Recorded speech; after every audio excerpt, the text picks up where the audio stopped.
Paranormal Radio. And now, here's Gene Steinberg. So, one of the requests that a couple of listeners have made is whether we should have some kind of premium service, with extra content. This is what a lot of the big shows do, out there, where they offer features to listeners that are not part of the normal free offering. Now, of course, the free offering is a radio show with commercials, free access to our forums. We have an online store where you can buy Paracast t-shirts and this, that, and the other thing. But the question here is whether we should have, and we'll brainstorm now, and then our listeners can join in our email section or getting posts in our forums. But to talk about, for example, a Paracast Pro Premium sort of thingy, okay? Something that would be this extended service. Oh, it sounds cool to me, too. Of course, it is more work, but sounds good to me. Well, one of the concepts we thought of was having a special chat room. Now, I know that a lot of shows have the chat room, an interactive chat room, but, of course, we're not here 24 hours a day to monitor those chat rooms. Sometimes they get a little bit out of hand. But if we have a special time, a special place where Chris and I, or maybe some of our guests, can sit there and participate and answer your questions, that's a good possibility. That might work. Yeah, and anything interactive and putting the ball in the court of our listeners and, giving them the opportunity to get involved directly with the subjects we cover, the guests we cover, and I think the idea of an exclusive chat would I think it would fly. We'd have to look at other kinds of features, maybe have the various participants in our show write special blog entries, keep a special official Paracast Pro blog, where we talk about things, about research, about things that may be more intimate than just a general purpose blog, something more focused towards our listeners. That's another possibility. The other thing is here whether we should have special interviews, special videos. You do a lot of interesting videos, for example. And maybe we could offer that as premium content. I do have a lot of stuff that I have not posted. Yeah, I know. And we want to see what that is. By the way, we are working, with our webmasters to take OurStrangePlanet.com and bring it into the 22nd century. Not the 21st century, but the 22nd century.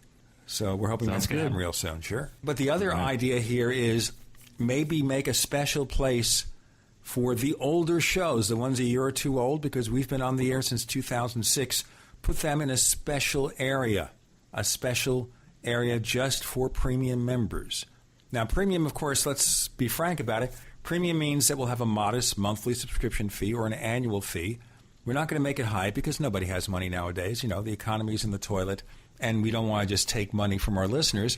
What we're trying to do is give you a value-added service, something beyond what we could do with the regular Paracast radio show, and you charge a subscription because the people who participate and work with us, they're going to want to get paid for it.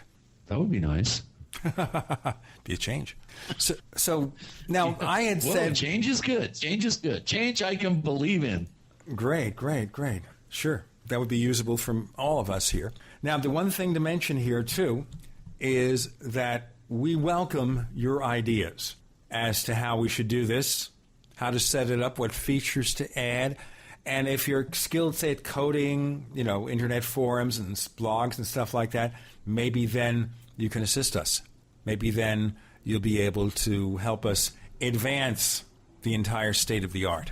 We have a talented listenership out there, and boy, it'd be great for one or more people to step up and really help put this whole thing into the next level. I think it's a great idea, Gene. As I said, we're calling it the Paracast Pro, not because, it's the best title. It's just something that I came up with. And you may find that title to be perfectly awful. What do you think, Chris?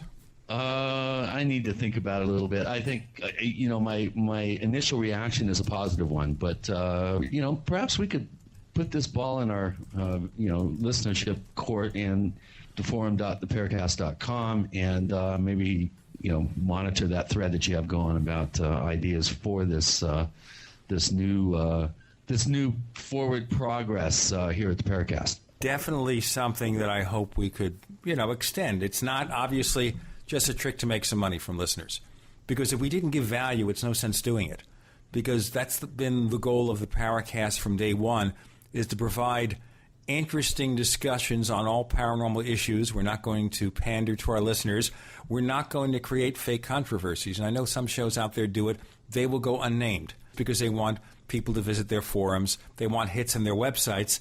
And maybe you make money from that for a small amount of time, but I think people get bored because they want something bigger, better, badder every time. And I don't believe in that kind of radio. You know, if I had to do that kind of radio, I'd go off and eat cat food or something and give it all up. Or maybe sign up to monitor the Inquirer's website or something. Well, you know, there's a former guy from the Inquirer who also has books and everything about all the things he's done. We may have him on the show in the near future. Well, it can't be Bob Pratt because he passed away a number of years ago. He was one of the few shining lights, I think, at the Inquirer for a number of years in the 70s into the 80s, I think, where he covered some very, very interesting stories and did some really good in-depth field investigations that appeared in the Inquirer of all places, including some of the original articles that were written about the Manuel Gomez case outside of Dulce in 77 through 79, some of the cattle mutilation cases that we've discussed in the past here on the show. But, you know, I'm always reminded of the original Men in Black movie where Tommy Lee Jones grabs a copy of something that looks like the Inquirer and says, hey, we got to get the news out somehow. It's funny. We don't take the National Enquirer seriously at all. And then they come up with stories like, of course, former Senator John Edwards fathering a child out of wedlock, about the affair he had, and nobody in the mainstream media would pay any attention. It's a National Enquirer. How could they possibly be telling the truth? Guess what? The story was right on. Sometimes that scoop should be used with a kitty litter box or something, I guess. Yeah, I think about that. Kitty litter boxes. They always represent serious problems, all those kitty litter boxes. But, you know, it's not the morning fish wrapper when a paper like that gets a headline and the headline is accurate. It really is. Before we go into our guest, Joshua P. Warren, can you tell our listeners about this trip you're taking in May? Probably about the time people hear this show. Maybe we won't have you back because you'll be caught in the maelstrom of another dimension. Well, let's hope we get some really good quality data if that happens.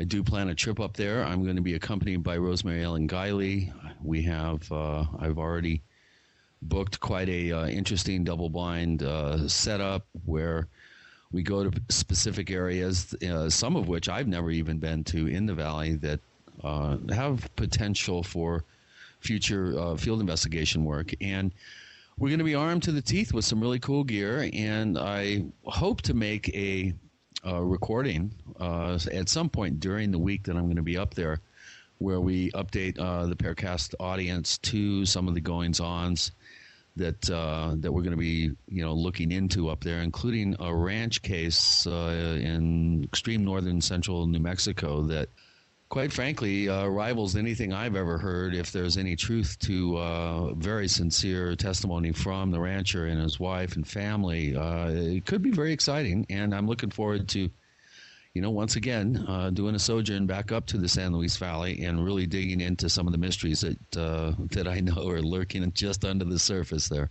We'll look at Poor Man's Paranormal, a manual on using household items to document ghosts, UFOs, cryptids, and psychic activity right now. Lots of other stuff coming from Joshua P. Warren. Once again, neighbors, we do want to hear from you about our plans for a Paracast Pro service, even if you think it's a bad idea, okay? But if you have an idea of what features we might offer, maybe even the prices we should charge for the extended services, we want to have your suggestions. Then we'll see where to go, if we go anywhere with it. Write to us, news@theparacast.com. Once again, our email address is news@theparacast.com. I guarantee we read each and every letter we get, and we answer most of them. I'm Gene Steinberg. The co-host is Chris O'Brien. You're in the Paracast.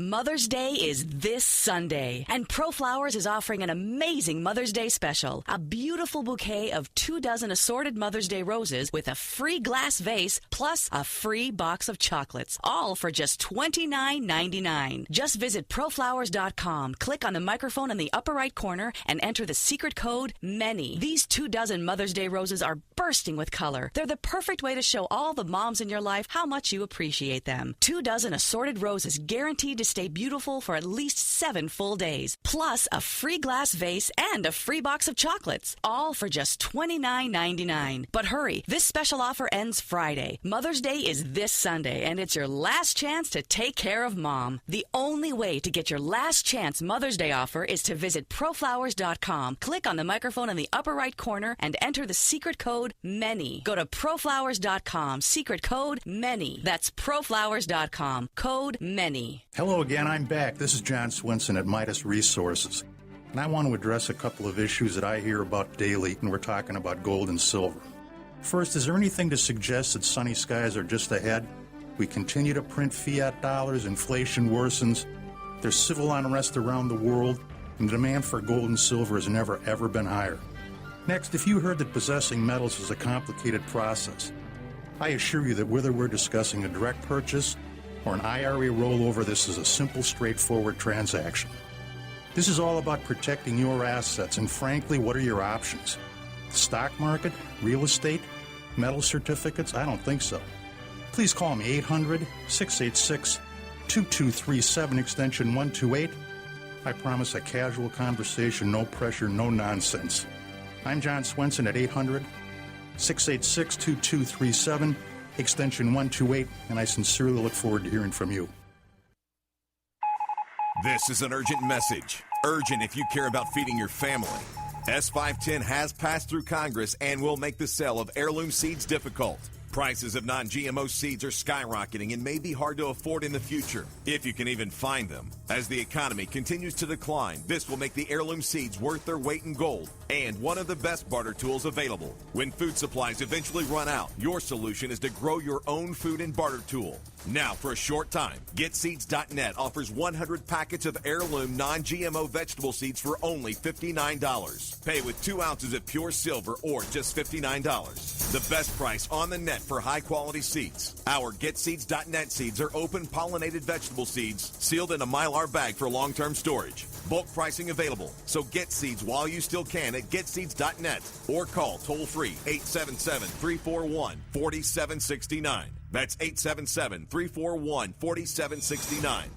Before you throw away your used batteries, you need to listen to this. Now, going green can save money. Go green and save money by giving life to your used batteries by charging them with the Renaissance Charger. The Renaissance Charger uses a new revolutionary battery charging technology that effectively extends the life of new batteries and gives new life to used batteries. Invented by legendary audio genius John Bedini, this unique and patented charging system rejuvenates the electrochemical plate structure in the battery without additives, increasing capacity and maintaining cell integrity. Renaissance Charge offers a full line of products made in the USA for all types and sizes of batteries. Find out why our customers tell us the Renaissance Charger is the only battery charger they will ever use. Save your money. Save the environment. Visit us online at r-charge.com. That's r-charge.com, or call us at 208-772-4514. That's 208-772-4514. Be a part of the revolution today.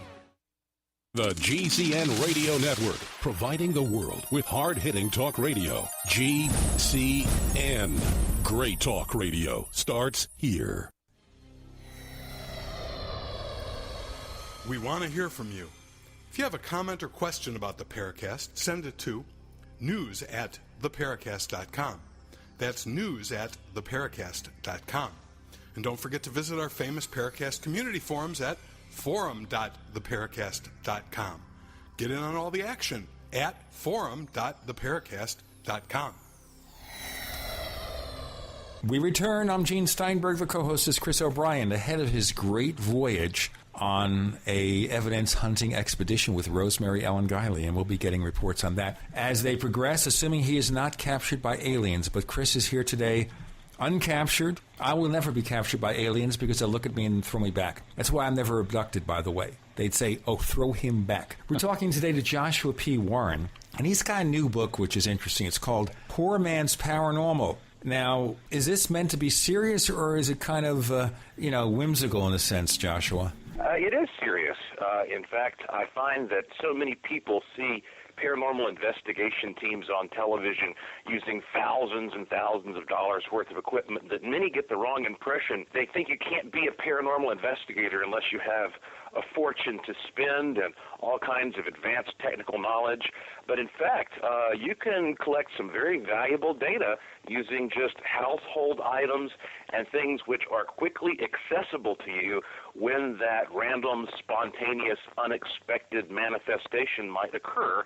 And so this book is something that everyone should keep on hand for those occasions. Okay, let's kind of define it here, and we'll refer listeners to actually check out the book for more details. But say I want to look for ghosts, or I saw something that appears to be a ghost at my house, at my grandmother's old house that is rumored to be haunted, whatever. So for ghosts, what kind of household items are going to help me in my investigation? Well, the simplest thing that we always refer people to is a compass.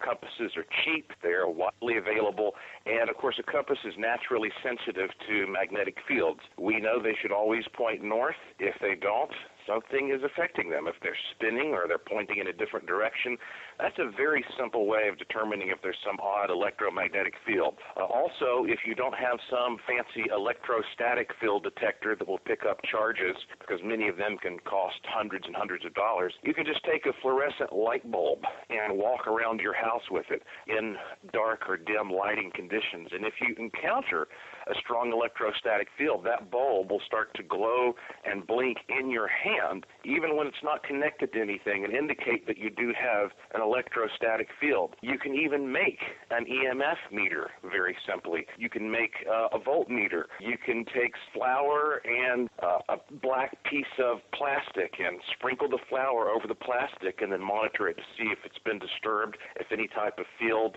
or current has moved through there. Of course, there are techniques in here for how to build something like a thermometer if you don't have a thermometer around. You can take flashlights, laser pointers, all these simple things that most people have around the house and use them.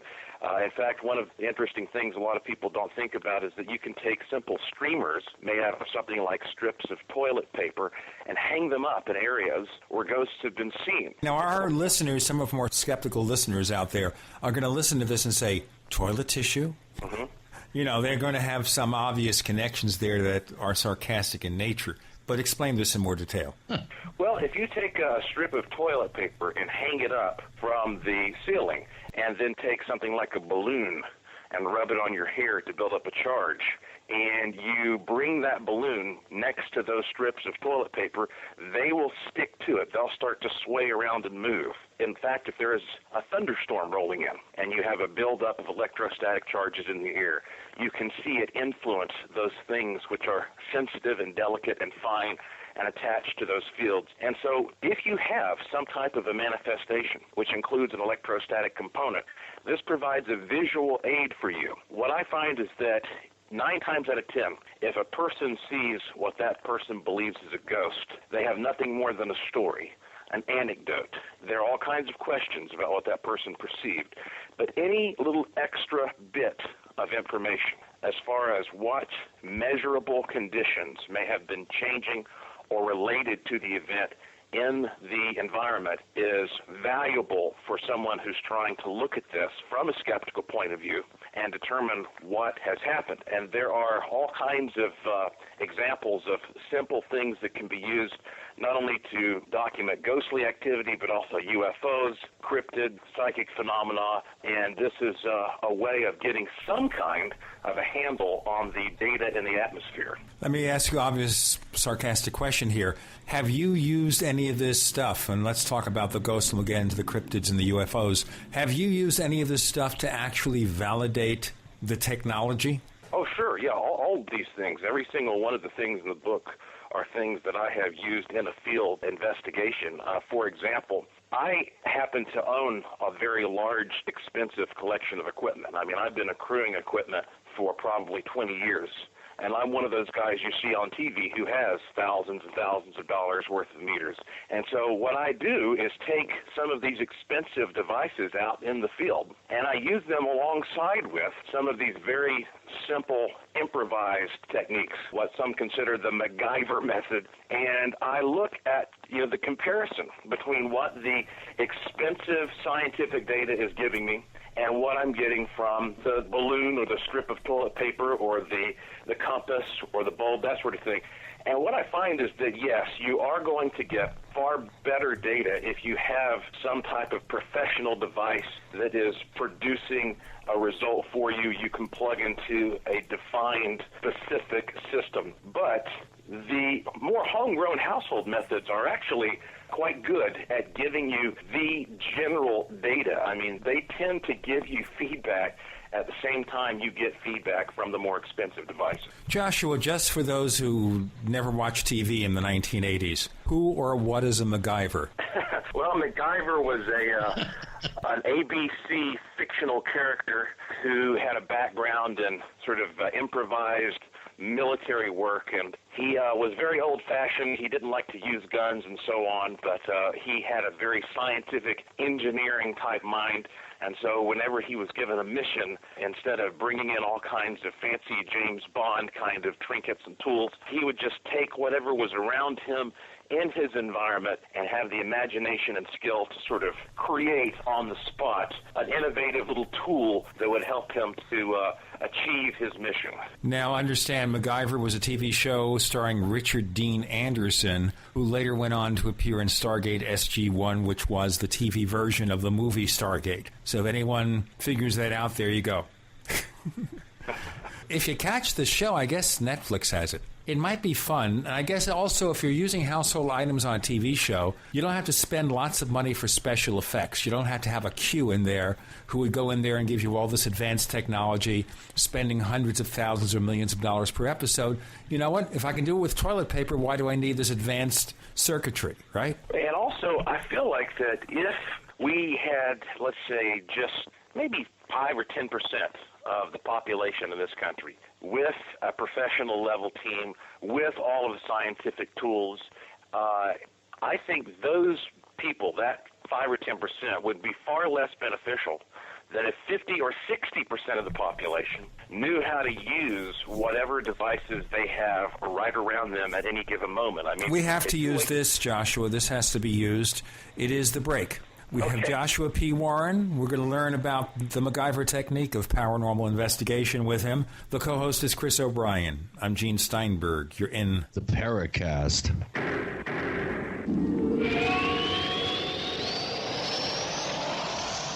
Hey neighbors, meetings are an essential part of any business. You know, making presentations to clients, collaborating with your colleagues. Well, make them as simple as possible to run and organize. Use GoToMeeting by Citrix, the easiest, most reliable online meeting service. With GoToMeeting, you can schedule an online meeting in seconds. Attendees can join with just a click from anywhere. Meeting materials are viewed on everyone's screen, making collaboration seamless. GoToMeeting is so easy to use for you and everyone joining your meeting.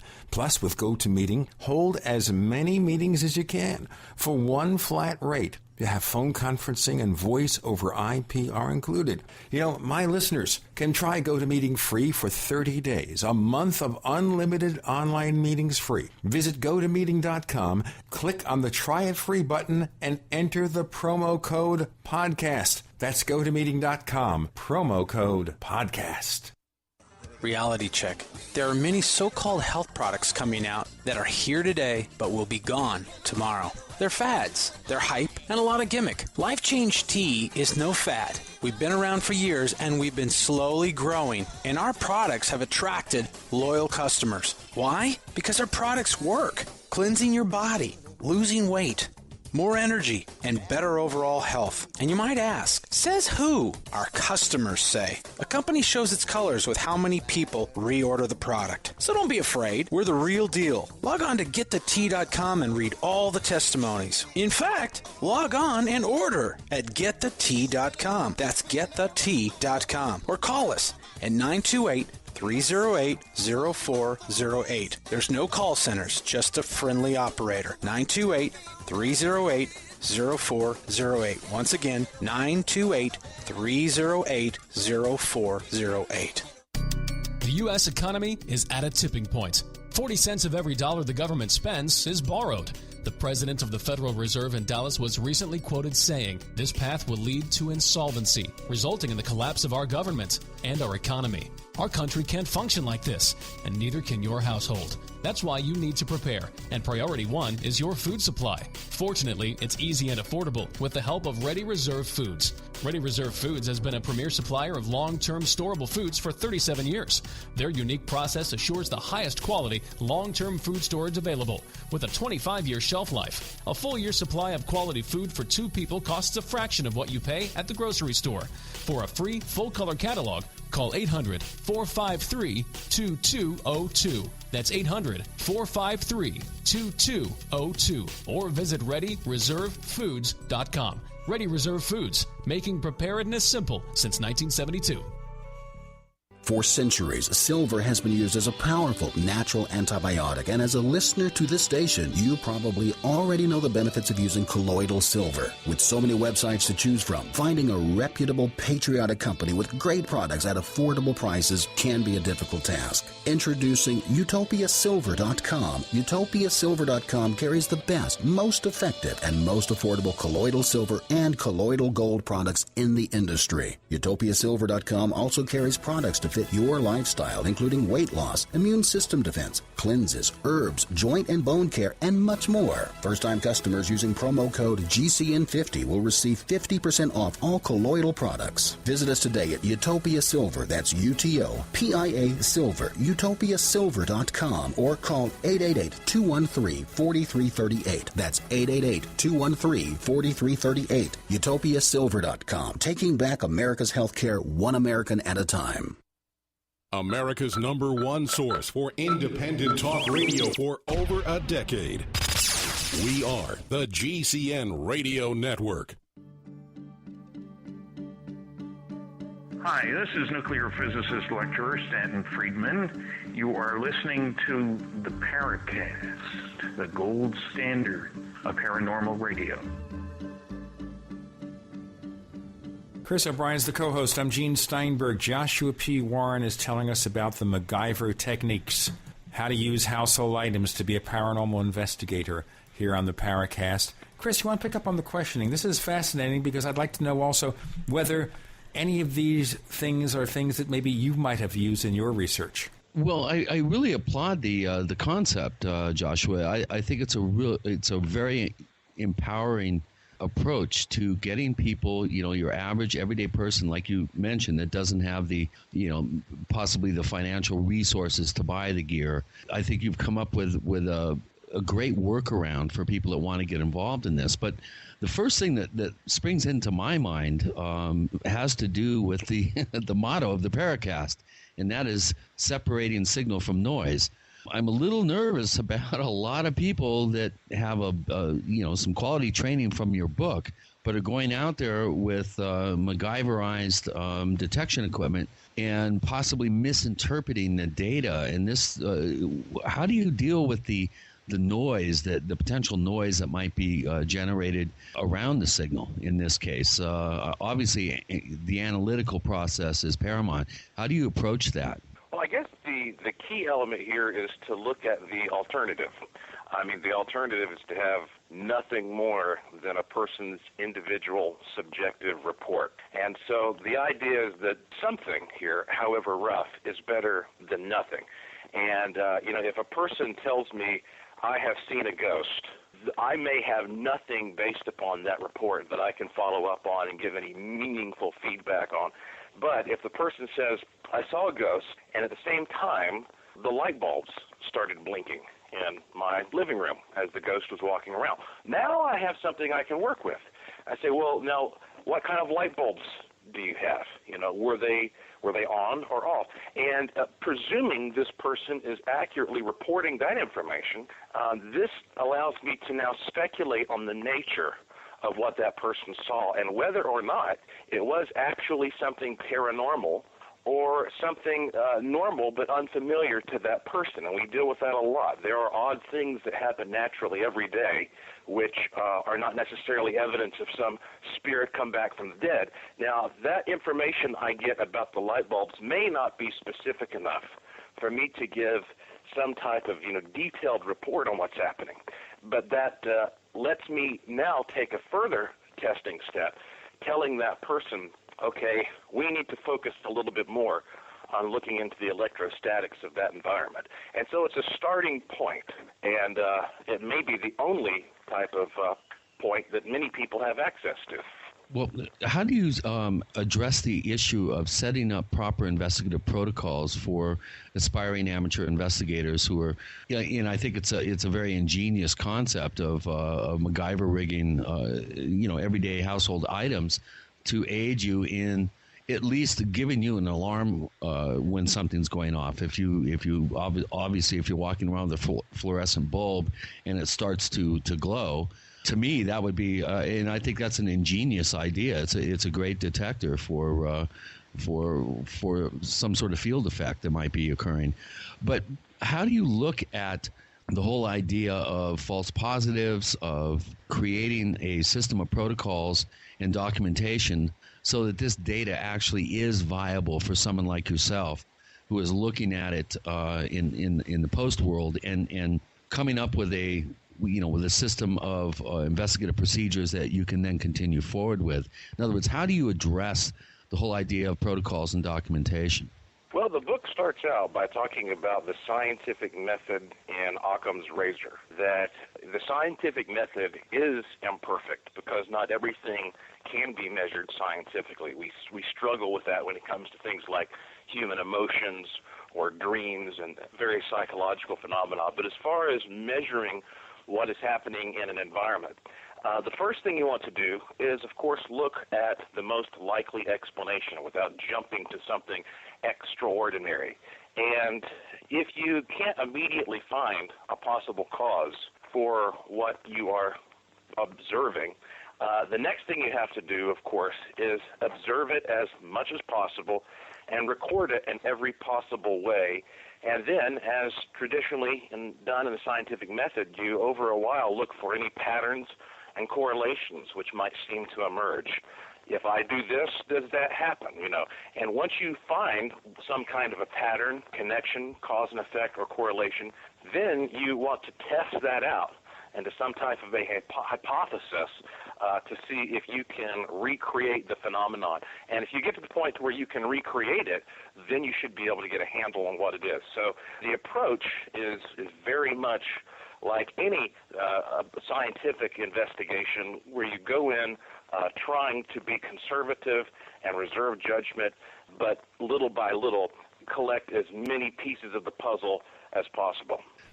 That's a really good point. And all of a sudden, a light bulb went off over my head, and all of a sudden I realized what you've done is you've come up with a distant early warning system that eliminates a lot of professional field work and casts a wide net. And with qualified amateur investigators, then you're able to have at least enough data to determine whether a full-scale investigation with proper gear or proper gear with proper operators and a proper analytical process can be brought to bear on a particular site. It's ingenious, and I applaud you for this. Well, thank you, Chris, and that is how I look at it. I see this as a very practical way to give people some type of empowerment to learn as much as they can while the unpredictable activity is happening, because we know that if you wake up in the middle of the night and there's something weird happening in your home, you believe there's some creature, there's a UFO outside, whatever, by the time you get a hold of an investigation group, you email them or something, and then they email you back and they ask you some questions, then you email them, and then finally they get all their gear together. It could be, at very least days, if not weeks or months before the crew comes out. And I know myself that when you wander in to somebody's house, somebody's, say, quote-unquote haunted house, and you actually see something paranormal, that's like hitting the jackpot. I mean, that it's so rare, it's so unlikely that that little slice of hours, whether it be a full day or 2 days, that you go into the home, you're going to see what that person has experienced once, maybe living there for a year or two. And so it's good to know that people will have what they need on hand to make some kind of headway when the spontaneous occurrence is actually happening to them. The obvious question here from the devil's advocate side is, of course, you're putting amateurs to work here with your homebrewed gear. Aren't you afraid of getting a lot of noise before you get that signal, that possibly real event? No, that really is not of concern, because to me, again, what's the alternative? You know, the alternative is just a story.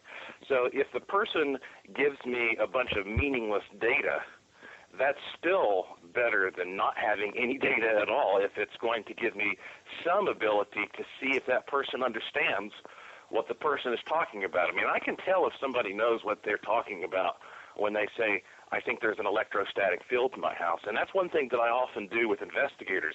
You see a lot of investigators running around holding little boxes in their hands that squeal and make noise, and they say, oh, I'm getting something here, I'm getting something there. And you say, well, what is that little box? And the person says, well, it's an electromagnetic field meter. And you say, well, what is an electromagnetic field? And very few of them can give you an accurate definition.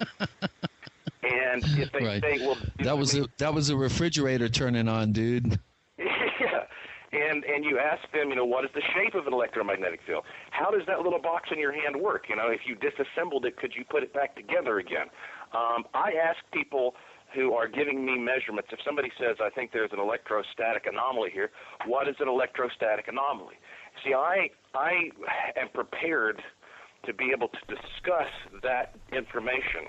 Make sure they at least have a clue or part of a clue of what's going on. We have Joshua P. Warren. We're exploring paranormal research on the cheap. The co-host is Chris O'Brien. I'm Gene Steinberg. You're in the Paracast.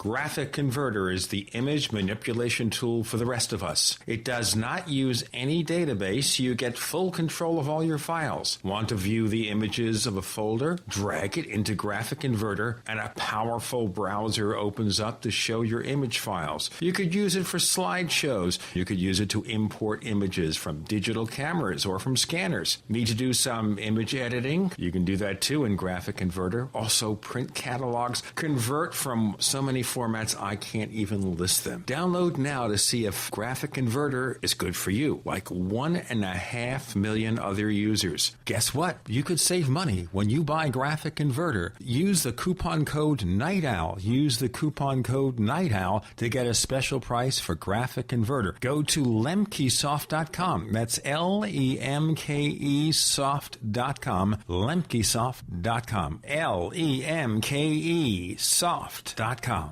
Spring and a new growing season are here. Plan a healthy garden easy and fast with organicaseed.com. Easy because organicaseed.com offers one of the largest online selections of organic, heirloom, non-hybrid, and untreated seeds, as well as tobacco and cotton seeds at low prices. Go to organicaseed.com, spelled ORGANICA seed.com. Organicaseed.com. Remember, Organica Seed is healthy seed. Hi, this is Ted Anderson. Have you ever wondered why banks, stockbrokers, investment advisors won't talk about gold IRAs? They've been available since 1986, yet the financial industry won't recognize the value of gold for your retirement. Gold has outperformed paper investments, yet no word about IRAs. If you would like to have gold for your retirement, call 800-686-2237. Don't get left behind by rising inflation and low returns. Call 800-686-2237. Secure your future and call 1-800-686-2237.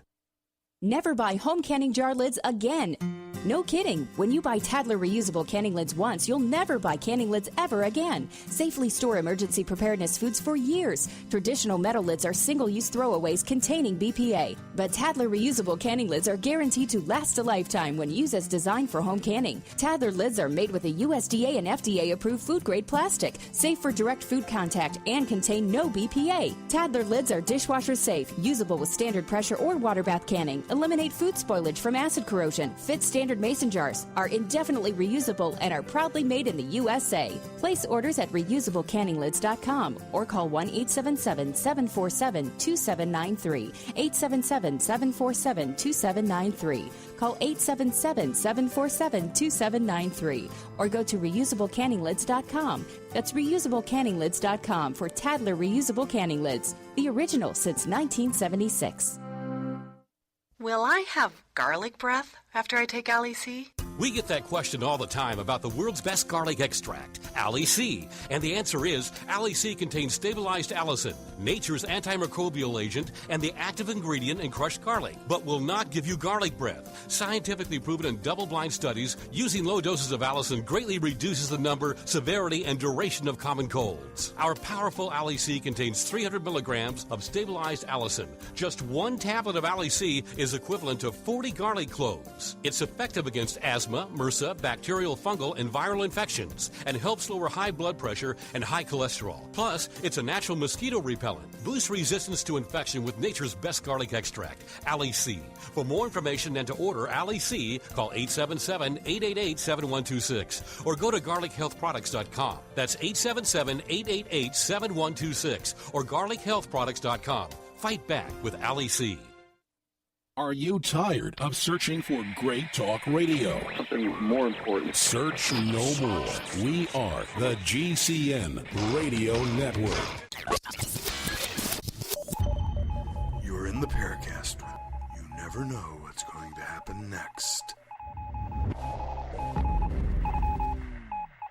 Returning, more with Joshua P. Warren, exploring paranormal research on the cheap without having to bust your budget. I'm Gene Steinberg. The co-host is Chris O'Brien on the Paracast. Before we go into more details on how to do this, like using AM radios to document UFO interference as opposed to the normal interference that the AM band can produce, how did you get trained to do this, Joshua? Did you train yourself? Did you kind of learn from the School of Hard Knocks? What got you into this thing in the first place? Well, this particular approach goes all the way back to when I was just a kid, learning about science, elementary and middle school level science projects. Because, when you're a kid, you don't have any money, and you don't have the freedom to go out and buy all this equipment that you can get as an adult.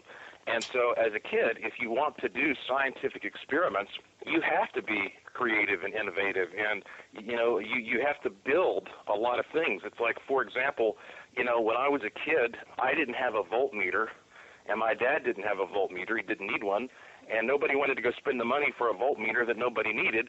So I had to find just some old piece of wire on the back of an appliance and coil that wire around a compass, because everybody's got a compass. You go camping or something, and once you have a piece of wire coiled around a compass, you've got a voltmeter. You can stick a battery up to both ends of that wire, and if it has current, then that compass will swing to one side or the other, perpendicular to the field. Now, that is not accurate enough to tell you exactly how many volts it is and so on and so forth, but it was good enough to let me learn some general principles, Michael Faraday style, about the relationship between electricity and magnetism.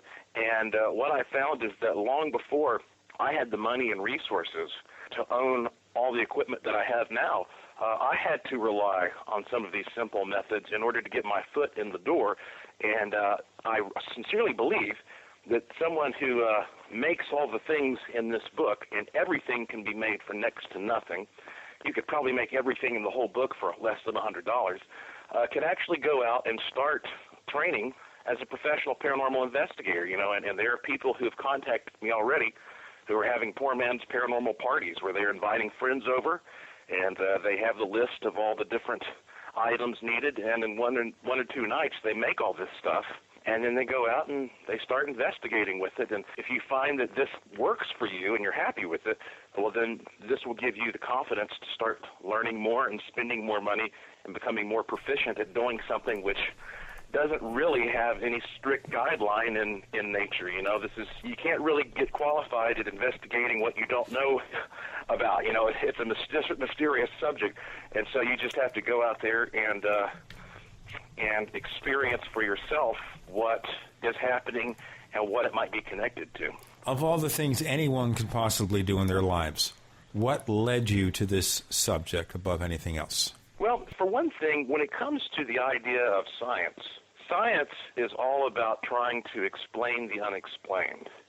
And so paranormal research is really the purest form of scientific philosophy. And I'm a very curious person. I am always driven to understand the mechanisms by which the things around me operate. And I also feel that if there is value in rarity, well, these are some of the rarest experiences that you can have, and therefore they must be enormously valuable. And it took me years before I was able to go into a house and see what I would call a ghost. It took me years before I saw objects flying off the walls of a house, and I couldn't explain, why they were flying off the wall, where this force came from. And every time you see something like that, as rare as it may be, it inspires you to want to know more and more. And I think one of the best examples can be given based on the work that my team and I have done at Brown Mountain in western North Carolina, site of the Brown Mountain Lights. Now, the Brown Mountain Lights are these multicolored spheres of illumination that have been seen floating around this ridge for perhaps 100 years. Now, I should point out to our listeners, last week when we talked to Micah Hanks, he gave us somewhat of a basis on the Brown Mountain Lights, and I mentioned at the time that I had gone up to Weissman's View, one of the places where you supposedly see the lights.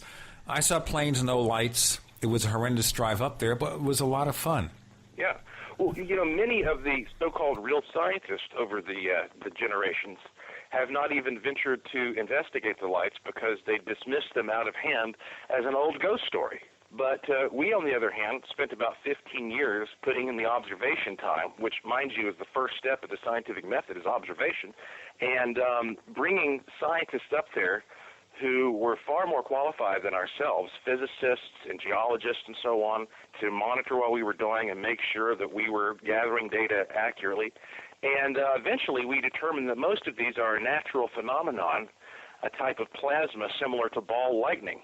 And we ended up earning the cover of a science journal in 2004 because we reproduced it on a miniature scale in the laboratory. In fact, there's a video demonstration of this you can watch for free at my website, joshuapwarren.com. Okay, so this is not E.T., it's not paranormal, it's totally natural. Well, most of it is. And not only is it natural, but by understanding how it manifests in nature, we also know how it could be possibly used for practical purposes, like assisting in wireless communication, propulsion systems, both lethal and non-lethal weaponry. All kinds of practical knowledge comes from understanding how to control plasmas, but none of that information would be at our disposal if it weren't for having the open-mindedness to go out and look at an old ghost story. Regardless whether the ghost story is real or not, right? That's right, absolutely. Because you have to think about it.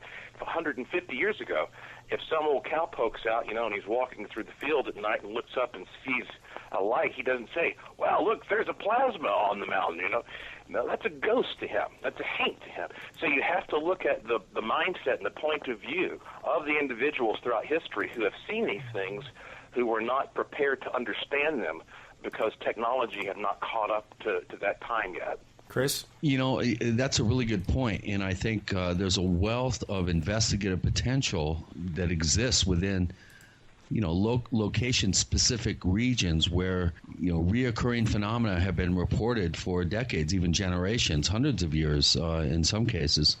And, I think it's really important that we get more people involved monitoring these areas. I've come up with an interesting formula to identify a hotspot or a portal area, and one of those points of observation of an area is that there's a history of some sort of unusual occurrence or reoccurrence of a fairly, how would I put this, a fairly consistent type of phenomenal event that occurs over and over again over a period of years or generations. And the Brown Mountain Lights, the Marfa Lights, there's a number of examples that could be used in this regard. And I think, Joshua, you're right. The more people we have monitoring these types of hotspot areas or location-specific investigative sites, obviously, the more data we're going to accumulate, and the more we're going to be able to support some sort of process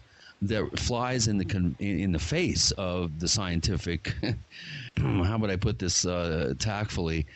Scientists have let's put it this way: scientists have a major problem with amateurs impinging on their investigative territory, and I think that if we accumulate enough quality ad hoc sort of MacGyverized data, it's going to reach a tipping point where science has to take these places and these locations seriously. And I really, the more I think about it, the more I applaud your idea. Let's get grassroots.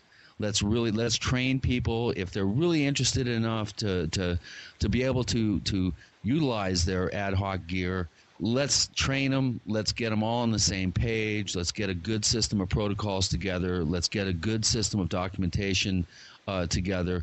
Let's get some serious investigators helping them analyzing their data and move forward with this. I mean, we're spinning our wheels in this darn field. I sound like a broken record here on this show. We're spinning our wheels. We're not taking the ball. We're not moving it forward down the field. And I applaud your very ingenious, insightful, practical way of making that happen. Thank you. Well, thank you. That means a lot to me to know that, you can see the vision there for how this may give people that first step. And, even children, as I sort of alluded to, can make a lot of this stuff.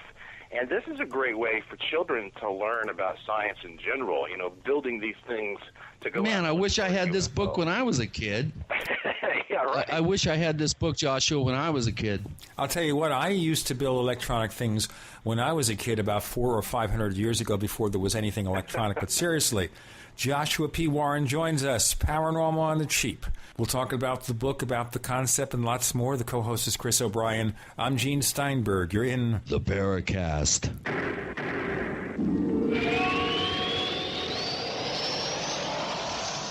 Hi, this is Ted Anderson. If you own an Apple iPhone and love to listen to your favorite programs on GCN, I've got good news for you. I'm proud to announce that GCN has a brand new iPhone app available for our dedicated listeners at GCNlive.com. Listen to your favorite hard-hitting GCN programs live or on demand right on your iPhone. And the best part? The GCN iPhone app can be yours absolutely free. Download the iPhone app today by clicking on the banner at GCNlive.com. Again, that's GCNlive.com. Hi, this is Ted Anderson. Have you ever wondered why banks, stockbrokers, investment advisors won't talk about gold IRAs? They've been available since 1986, yet the financial industry won't recognize the value of gold for your retirement. Gold has outperformed paper investments, yet no word about IRAs. If you would like to have gold for your retirement, call 800-686-2237. Don't get left behind by rising inflation and low returns. Call 800-686-2237. Secure your future and call 1-800-686-2237.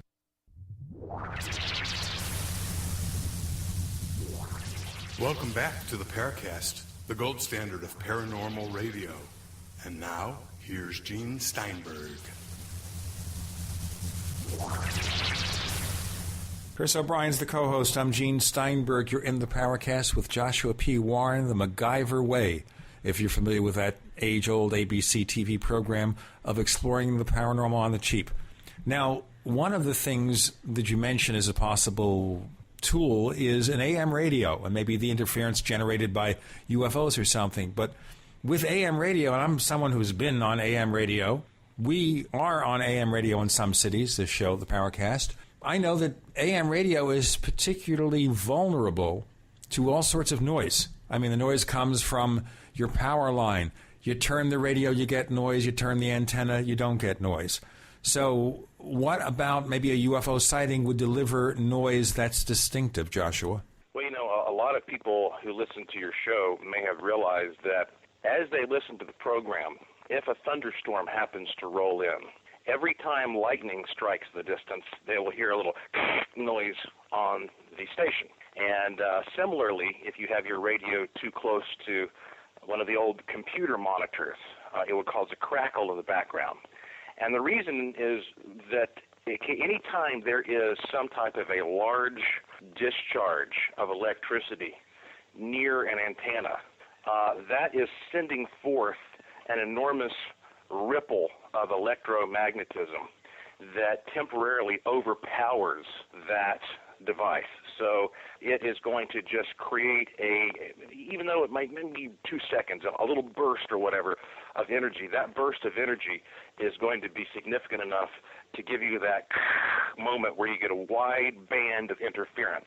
And in the same way, you can go outside sometimes when there's a big meteor shower and put your radio on a lower AM band, and right as a meteor comes sort of crackling through the atmosphere and breaking through the ionosphere, it will also send out an electromagnetic pulse, and you can hear that on the radio. And so many of these UFOs seem to produce the same kind of result. They seem to have a very powerful energy field around them that is radiating. And that's why, of course, some people not only see UFOs, but apparently experience what is considered UFO blindness, which is a form of conjunctivitis, where your eyes will swell up and become red and bloodshot because you're looking at something that's highly radioactive, especially if you're looking at something like the sun, say.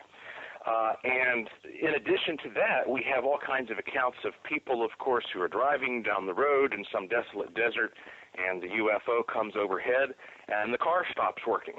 So, and this is very similar to what you may have seen on one of these documentary channels, where the cops send some type of an EM pulse out to the bad guy's car, and it stops running.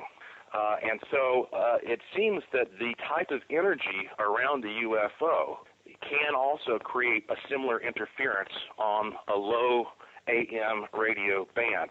And that is to say that if you look outside and you see some type of a UFO, but you're not picking up any interference on your radio, well, then you can say it's possible that what I'm seeing here is not some highly energetic object.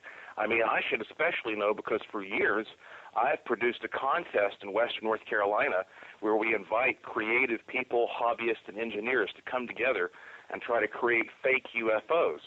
They have to be able to fly, and they have to be safe. And we launch these things and have a big party and videotape them and photograph them and then use them as a reference when we are analyzing supposed UFO imagery to see if what we're looking at could be a fake, a hoax, or something that's a lot more conventional. But if I see a UFO... Yeah, like a Chinese lantern. I'm just going to say, if a Chinese lantern is out there, it's not going to provide interference on your AM radio. But if you see a UFO and the radio starts crackling, you know you're looking at a much more serious and substantial object. Exactly. And as a prior guest on the show, Ray Stanford, pointed out, there was also an emotional, almost psychological effect that UFO energy fields, electromagnetic and gravitic fields, have on the human brain. And he's coined the term euphoria.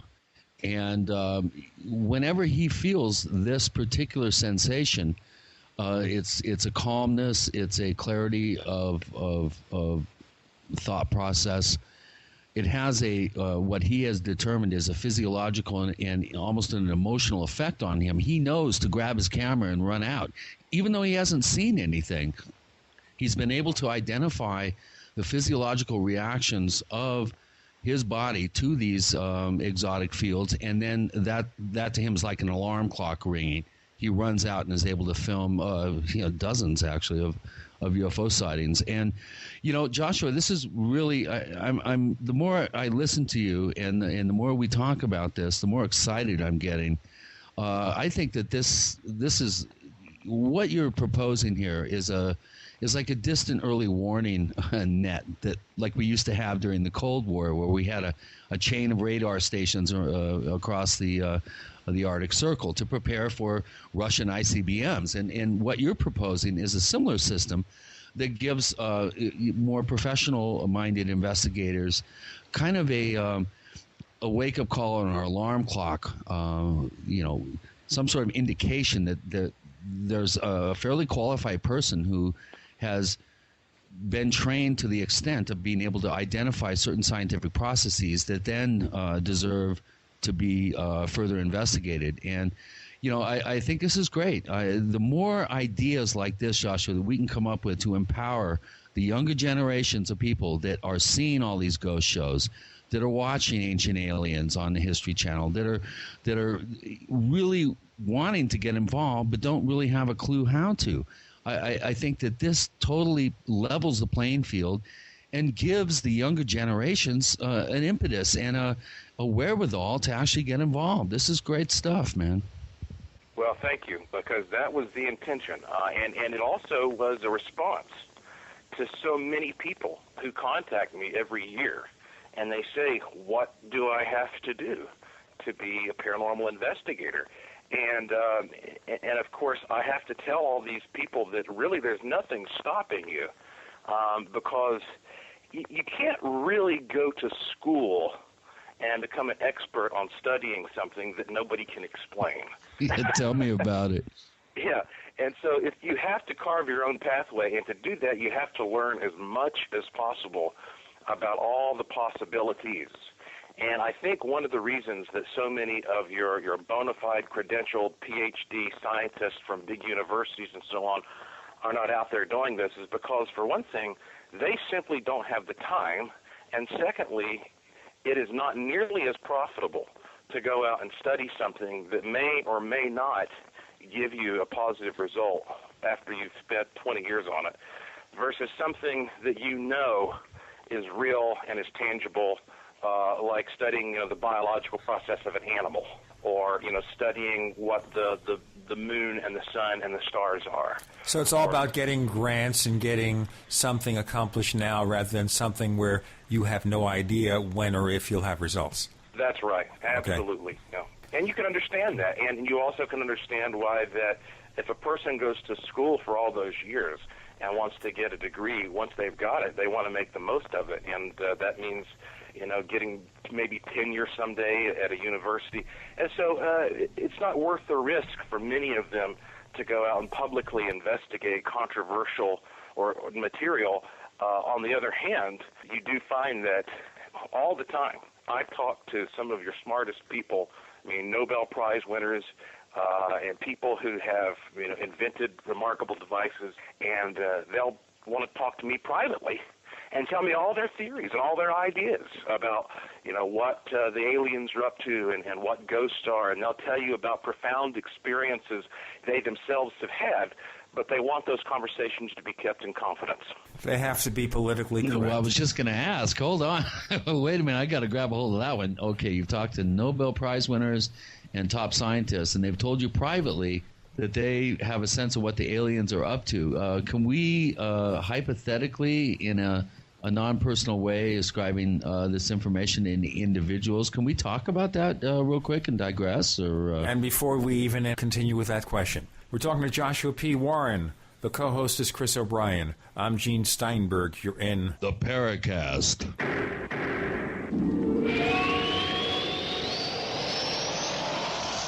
Have you been sitting on a few great domain name ideas but haven't locked them in for yourself? Good. Now you can buy them through the #1 domain name registrar, Namecheap.com, as voted by the top tech blog Lifehacker. Just like the name says, you can buy domains cheap, as low as $2.99, and every new domain comes with WhoisGuard, our special privacy service, free for the first year. Now that you know, it's time to grab those domain names before someone else does. Namecheap.com. Go now. Namecheap.com. Fate magazine provides true reports of the strange and unknown. Keep up with the latest on angels and miracles, psychic phenomena, ghosts, UFOs, life after death, and much, much more. To receive your free issue of Fate magazine, call now at 1-800-728-2730 or visit their website at www.fatemag.com. That's 1-800-728-2730. What are you waiting for? Your fate awaits. Dr. David Berry has provided excellent advice for all those interested in practical economics and sound money. It's certainly worth reading. That's what Congressman Ron Paul said about Cha-Ching Wisdom, 123 Practical Universal Truths About Money, the new book by Dr. David Berry. The cool part of this book, certainly it'll speak to you personally, your life, your lifestyle, your money, your investments, but it also can be generalized into the nation. What's going on as a nation? We do these same things personally that we do as a nation. Dr. Berry's book, Cha-Ching Wisdom, presents many facets of your relationship with the once almighty dollar and how current national and international politics affect your daily life. Some of the other things are about that. They're not just economic, they're philosophical. There's psychology involved in this book. There's philosophy involved in this book. Read Cha-Ching Wisdom by Dr. David Berry, only $9.95, available at chachingwisdom.com. That's CHACHING wisdom.com. chachingwisdom.com. Hello again, I'm back. This is John Swenson at Midas Resources. And I want to address a couple of issues that I hear about daily when we're talking about gold and silver. First, is there anything to suggest that sunny skies are just ahead? We continue to print fiat dollars, inflation worsens, there's civil unrest around the world, and the demand for gold and silver has never, ever been higher. Next, if you heard that possessing metals is a complicated process, I assure you that whether we're discussing a direct purchase or an IRA rollover, this is a simple, straightforward transaction. This is all about protecting your assets, and frankly, what are your options? The stock market? Real estate? Metal certificates? I don't think so. Please call me 800-686-2237, extension 128. I promise a casual conversation, no pressure, no nonsense. I'm John Swenson at 800-686-2237, extension 128, and I sincerely look forward to hearing from you.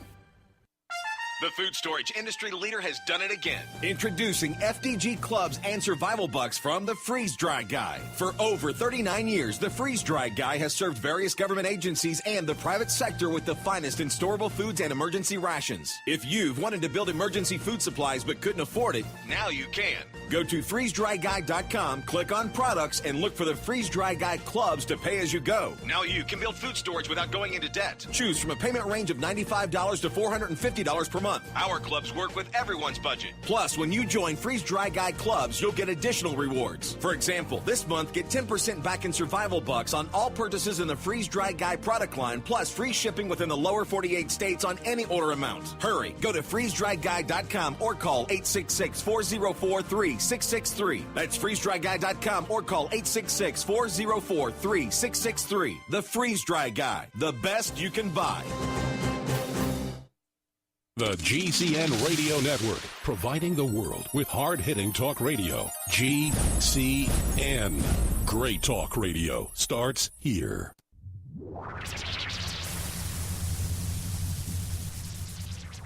We want to hear from you. If you have a comment or question about the Paracast, send it to news@theparacast.com. That's news@theparacast.com. And if you want to catch up on past episodes, we have hundreds of shows for you to download direct from theparacast.com. That's theparacast.com. Or check us out on iTunes. We're back with Chris O'Brien's the co-host. I'm Gene Steinberg. You're in the Paracast. And we're exploring the unknown with Joshua P. Warren. And he says he's talked to Nobel Prize winners and others on the QT about their experiences and expectations and knowledge. Can you answer that question? Yeah, absolutely. I mean, many of the people that I talk to who are truly intelligent people who have accomplished major things in science are very open to the reality that there is probably more life in the universe than what we find on this planet. I mean, obviously, most of them don't know much more than you or I probably do about what's happening, but all of them say that it's pretty clear that there is evidence that what is here on Earth did not seem to gradually just evolve over a nice linear pathway. Instead, there are periods of time when suddenly there seems to be a huge jump forth, a big, abrupt, jagged surge in development, which is not so easy to account for if you look at the traditional view of, biological evolution. And that is to say that at certain points in time that humans have been influenced by something else that gave them... Well, life in general, just life in general, Joshua. The Precambrian explosion We had a guest on a few episodes ago, Dr. John Brandenburg, who suggested that Mars meteorites ejected from Mars with life may have actually helped seed and jumpstart life here in the Precambrian explosion on Earth. So even just basic biology can be affected by this. What you're saying they're suggesting is that even human development could be impacted. Absolutely, no doubt about it, because we have this sense that we know just about everything that's happening in the world, which is a very false illusion. That is to say that right now we live in a world when, for the first time ever, you can communicate almost instantly with someone in China, someone on the other side of the globe. You can look almost instantly at any spot on the planet using a satellite. You can turn on the TV and go live via satellite to any place on the planet where some news story is developing. And so that gives many people this false sense that, well, there's nothing left to be discovered. We can go and see whatever we want at any time and get information at the speed of light. Therefore, there's nothing new. But that could not be a more unreliable and false perception, because we are not fully grasping the unbelievable magnitude, the incomprehensible mass of the vastness all around us, this unknown void, which becomes more and more intriguing all the time. And it's funny to me that the other day I was sitting at a restaurant with a few friends, and I said, out of the blue, let's do a little test, a little experiment. And I said, right now, let's see who the first person is who can take a picture of this salt shaker. And suddenly everybody starts, scrambling and rushing for their cell phones. One of my friends got a picture of the salt shaker in 7 seconds. And, of course, then the rest followed suit very quickly, and just about everybody had a picture of the salt shaker in less than 15 seconds. Now, never in the history of mankind have we had a point when the average person in a civilized, country is able to photograph something that just spontaneously appears in less than 10 seconds. Because that we have this ability all around us now. Again, a lot of people think, well, if there were ghosts, if there were UFOs, everybody should have a picture of one by now. The fact of the matter is, there are tons and tons of new images that are coming out every day, but the downside is the same technology that allows you to capture those things so quickly has also made it incredibly easy to hoax them. And so now the challenge becomes, how do we differentiate fact from fiction? And what you find is that an image itself is only worth so much. An image alone will never prove anything. You take something like the Patterson Bigfoot film, okay? I don't know what was on that film. I really don't. I don't intend to get into that. But the point is, it doesn't matter, does it? Whether or not that was a real Bigfoot or a guy in a suit, the footage proved nothing. And so in order for us to make headway, we have to combine imagery with all of these other tools that allow us to document what's happening before us. And that is where society is lacking, understanding how to measure the physical and the atmospheric environments that might somehow give us support for what is being seen in that image. Yeah, really good point. As the technology increases, we have the ability to document more of our reality up close and personal, but we also have the ability to fabricate reality, which I think it's really becoming a serious problem, not so much scientifically, but more culturally. Footage like the Jerusalem video, I'm still getting videos from people saying, have you seen this? Oh, this is so amazing. And it's like been 2 months, 3 months since the initial analysis has come down the pike, and people culturally aren't aware of that history, that chain of documentation and analysis. They're not aware of it, yet they're discovering the initial footage, and it's like a snowball in the culture. So we're dealing with a kind of a double-edged sword here. You're proposing training amateurs with amateur equipment to be like a distant early warning system, or a precursor, kind of a recon team to go out and document sites. Yet it's also fertile ground for people to take this and further muddy the waters, further provide noise into the signals, as is our contention here, that we need to separate the signal from the noise. So how do you surmount that? I mean, is there any way to separate the wheat from the chaff as you're empowering people to go out and document things? Sure, and it really is all based in that undeniable and ultimate goal of the scientific method, and that is repeatability.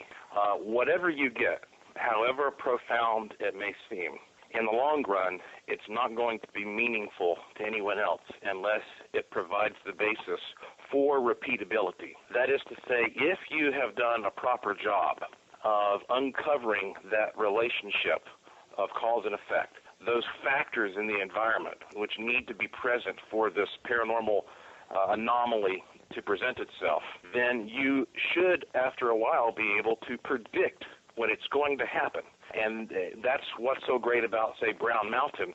After all these years, we've now come up with 4 factors that allow you the highest chances of seeing the Brown Mountain light. And I get people contacting me all the time saying, wow, you're right. We went out there when the temperature was like this and the rainfall was like this and the KP index was like that, and there they were. And so the closer we get to the right answer, the more accurately we'll be able to predict these things.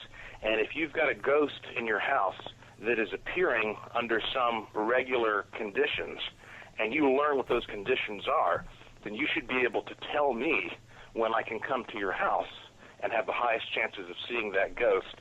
And in fact, just recently, we discovered that in the old jail in Gallows, which I have here in Asheville, I've got a museum set up in there. I'll tell you what, we'll go into that museum and we'll go about repeatability and all that stuff in a moment. Joshua P. Warren joining us. I'm Gene Steinberg. The co-host is Chris O'Brien. You're in the Paracast.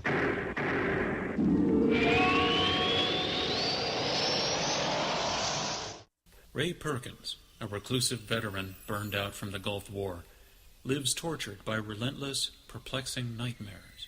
Nightmares of a horrific battle in deep space and of a mysterious woman suffering in agony for her devastated world. A woman not yet born, calling across centuries to him. Then, a coincidence leads him to his destiny, his chance to alter the universe. Attack of the Rockoids. The former fiction editor for Star Wars and Indiana Jones, Robert Simpson, writes, "The soul of the novel Attack of the Rockoids lies in its heart and passion for building a convincing tale of a love that spans the galaxy, a thrilling story. Attack of the Rockoids is available now. Read a sample chapter and get a special discount off of the cover price at our website, rockoids.com. That's ROCKOIDS.com. Attack of the Rockoids, a novel in the grand science fiction tradition." Sore throat? Spray that with Dermatol. Diaper rash? Spray that with Dermatol. Ouch! Burn or cut? Spray that with Dermatol for shockingly fast relief. If you had room for only one first aid product in your preparedness kit, you need Dermatol because it works on almost every skin irritation or injury. All natural Dermatol brings amazing relief to burns, cuts, scrapes, bites, boils, shingles, rashes, elderly skin tears, even chronic diabetic ulcers and bed sores. Dermatol is an all-natural, antimicrobial, antiviral, and antifungal wound cleanser that speeds healing with no side effects, is safe for all ages and skin types, and is even safe enough to spray on sore throats or onto sore eyes. Read our many testimonials at dermatol.com, spelled DERMATOL.com. Order online at dermatol.com or call 800-217-6677. That's 800-217-6677. Effective, efficient, economical. Spray it all with Dermatol. The U.S. economy is at a tipping point. 40 cents of every dollar the government spends is borrowed. The president of the Federal Reserve in Dallas was recently quoted saying, "This path will lead to insolvency, resulting in the collapse of our government and our economy. Our country can't function like this, and neither can your household. That's why you need to prepare, and priority one is your food supply. Fortunately, it's easy and affordable with the help of Ready Reserve Foods. Ready Reserve Foods has been a premier supplier of long-term storable foods for 37 years. Their unique process assures the highest quality, long-term food storage available, with a 25-year shelf shelf life. A full year supply of quality food for 2 people costs a fraction of what you pay at the grocery store. For a free full-color catalog, call 800-453-2202. That's 800-453-2202. Or visit ReadyReserveFoods.com. Ready Reserve Foods, making preparedness simple since 1972. Hi, I'm Mark Craighead, founder of Crossbreed Holsters. I designed our top-selling holster, the Super Tuck Deluxe, to solve the problems of being poked, pinched, and gouged while carrying concealed. The Super Tuck Deluxe is the most comfortable, most concealable holster on the market today. We offer a 2-week free trial and a lifetime warranty. Visit us at crossbreedholsters.com.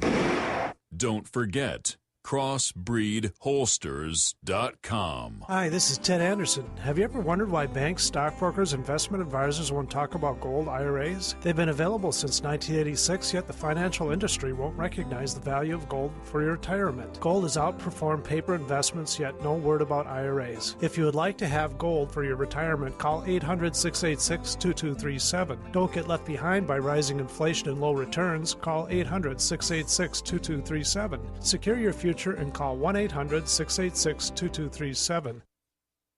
America's #1 source for independent talk radio for over a decade. We are the GCN Radio Network.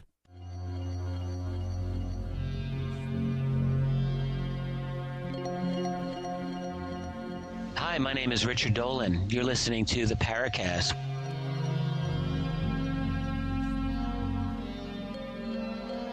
We return. Chris O'Brien's the co-host. I'm Gene Steinberg. You're in the Paracast with Joshua P. Warren.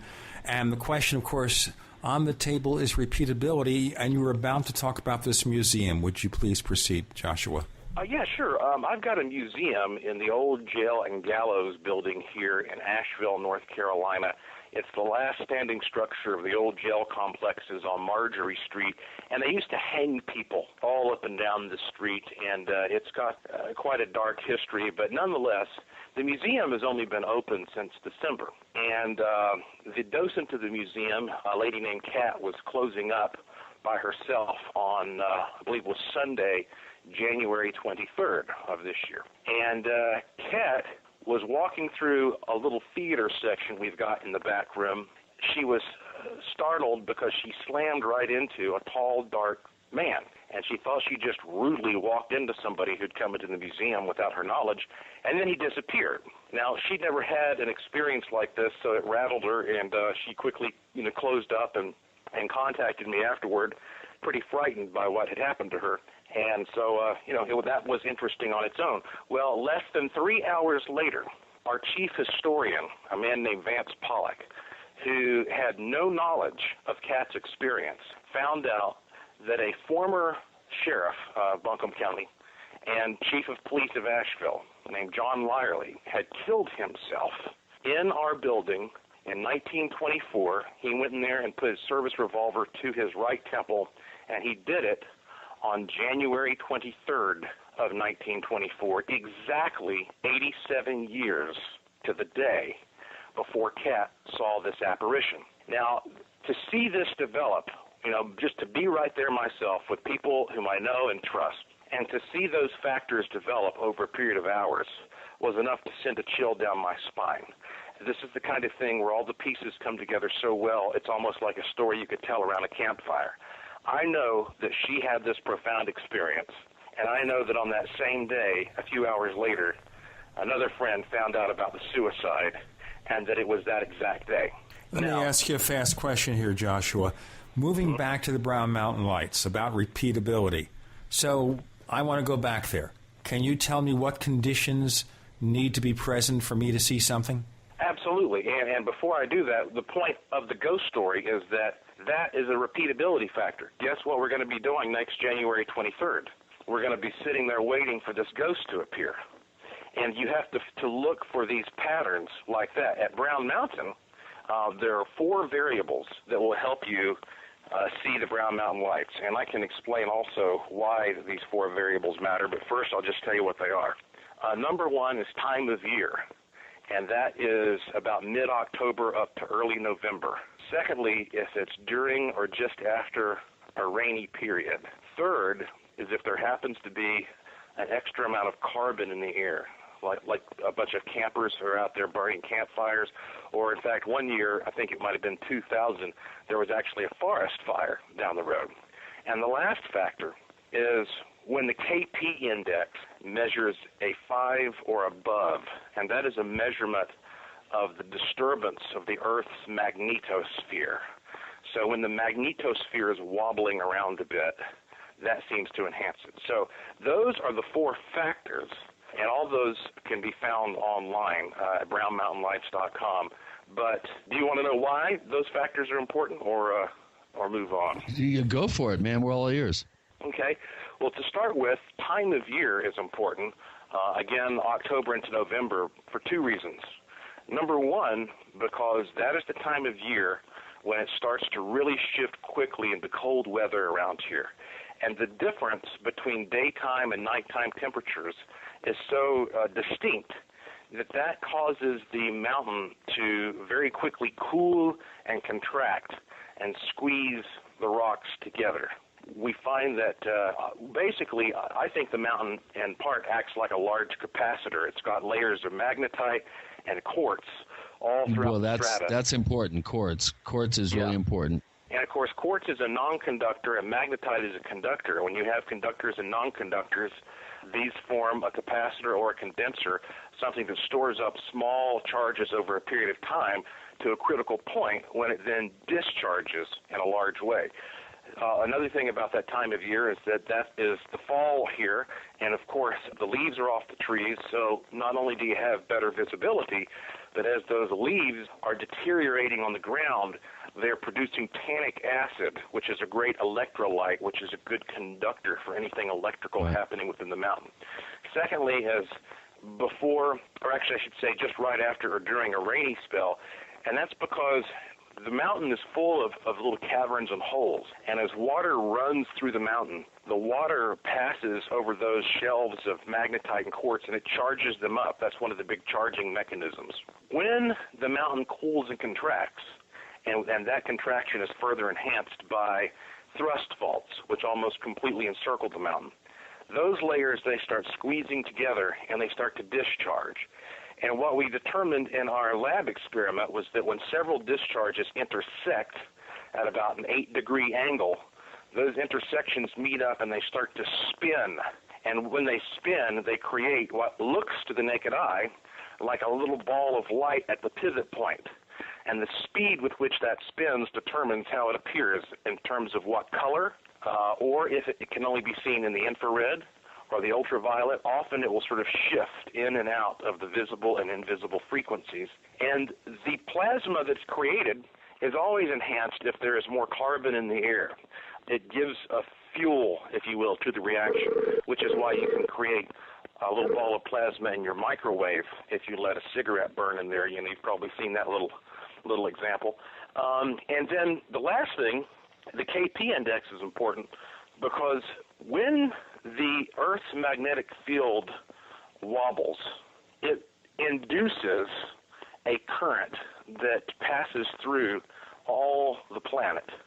And it also determines our distance from the particles coming in from the sun, which is why if you're standing up near the North Pole, you can see the aurora borealis so clearly, or the aurora australis toward the South Pole.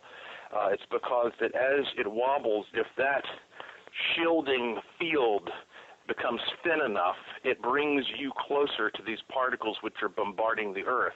And as this field wobbles around and induces a strong current through the Earth in a dynamo effect, that seems to enhance the overall dynamics of places like Brown Mountain, which are natural conductors, places which are close to the surface that are outlets for this electricity to become visible for us.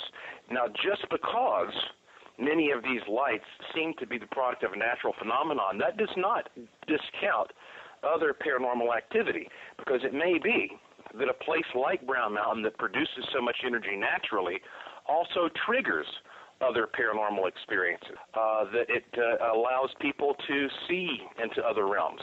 Maybe UFOs go there to recharge their batteries or something, you know.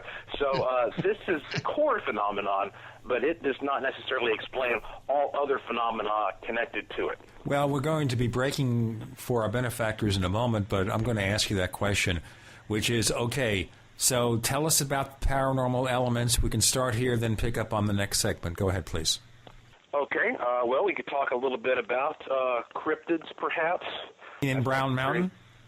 Oh, you mean at Brown Mountain? There are some cryptids seen at Brown Mountain, but at Brown Mountain, I think certainly ghosts and UFOs are the most important. Okay, so there have been UFO sightings there, things that can't be identified as some kind of standard atmospheric or surface phenomenon. I'll tell you what, this is one of the things that we're going to want to explore in more detail. Once again, a reminder, listeners, we're talking about this new Paracast Pro premium service. So many P's, I want to stop popping them. And I welcome your input. News at theparacast.com, news at theparacast.com. Chris and I will go over them and try to come out with something that really represents value and fun to everyone. We have Joshua P. Warren. I'm Gene Steinberg. The co-host is Chris O'Brien. You're in the Paracast Pro.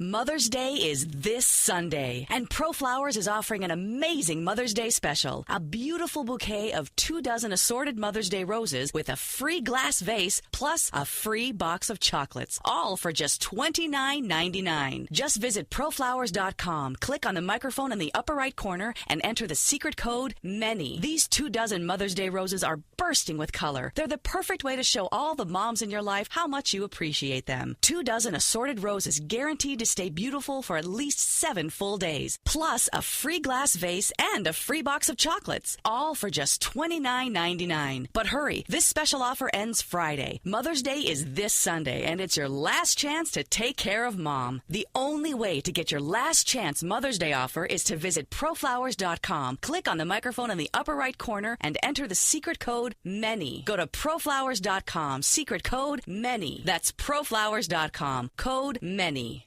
Spring and a new growing season are here. Plan a healthy garden easy and fast with OrganicaSeed.com. Easy because OrganicaSeed.com offers one of the largest online selections of organic, heirloom, non-hybrid, and untreated seeds, as well as tobacco and cotton seeds at low prices. Go to OrganicaSeed.com, spelled ORGANICA, seed.com. OrganicaSeed.com. Remember, Organica Seed is healthy seed. Hi, this is Ted Anderson. Have you ever wondered why banks, stockbrokers, investment advisors won't talk about gold IRAs? They've been available since 1986, yet the financial industry won't recognize the value of gold for your retirement. Gold has outperformed paper investments, yet no word about IRAs. If you would like to have gold for your retirement, call 800-686-2237. Don't get left behind by rising inflation and low returns. Call 800-686-2237. Secure your future and call 1-800-686-2237. We all need to prepare ourselves. You might have the food, water, gold, and silver, but ask yourself, are you truly prepared? That's why you need to visit MaineMilitary.com. MaineMilitary.com carries everything you need. Gas masks, wool blankets, fire starter kits, high-capacity magazines, chemical suits, military surplus items, and much more. Do you own a firearm? MaineMilitary.com has a large selection of pistols and rifles suited for your needs. Are your local stores sold out of ammunition? Call or visit them today for prices on hard-to-find ammo and bulk ammo orders. You don't need to worry about having a military surplus store in your area because MaineMilitary.com is the only store you'll ever need, all from the comfort of your computer. Visit them online today at MaineMilitary.com. That's Maine, like the state, military.com. Or call them at 1-877-608-0179. That's 1-877-608-0179.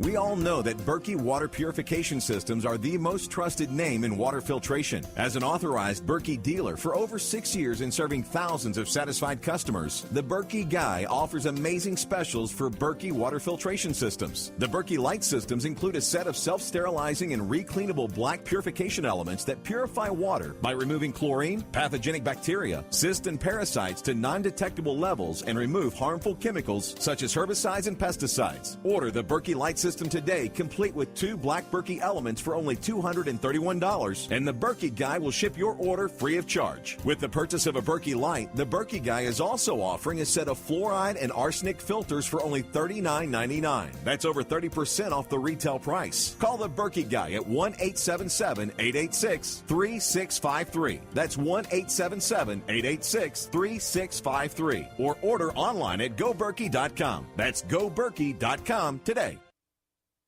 Are you told of searching for great talk radio? Something more important. Search no more. We are the GCN Radio Network.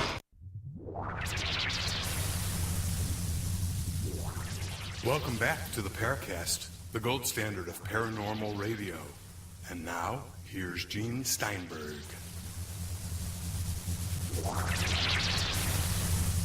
Yes, Chris is a pro. We haven't said at what, but we'll get into that one. Joshua's a pro. Hold on. We return with Chris O'Brien, the co-host, Gene Steinberg, the host, in the Paracast, and Chris is about to talk about another pro.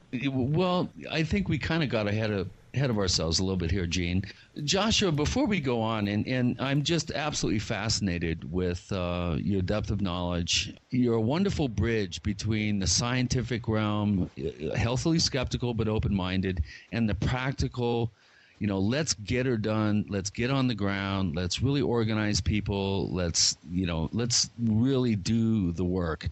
And we really should have started the show actually talking about the League of Energy Materialization and Unexplained Phenomena Research, or LEMUR, which is, one of our working on the grassroots level, having gear, having good consultants, really doing a good job. Why don't you tell us, give us a little background about LEMUR, your involvement, how it started, some of the people that you have involved in this whole ongoing process.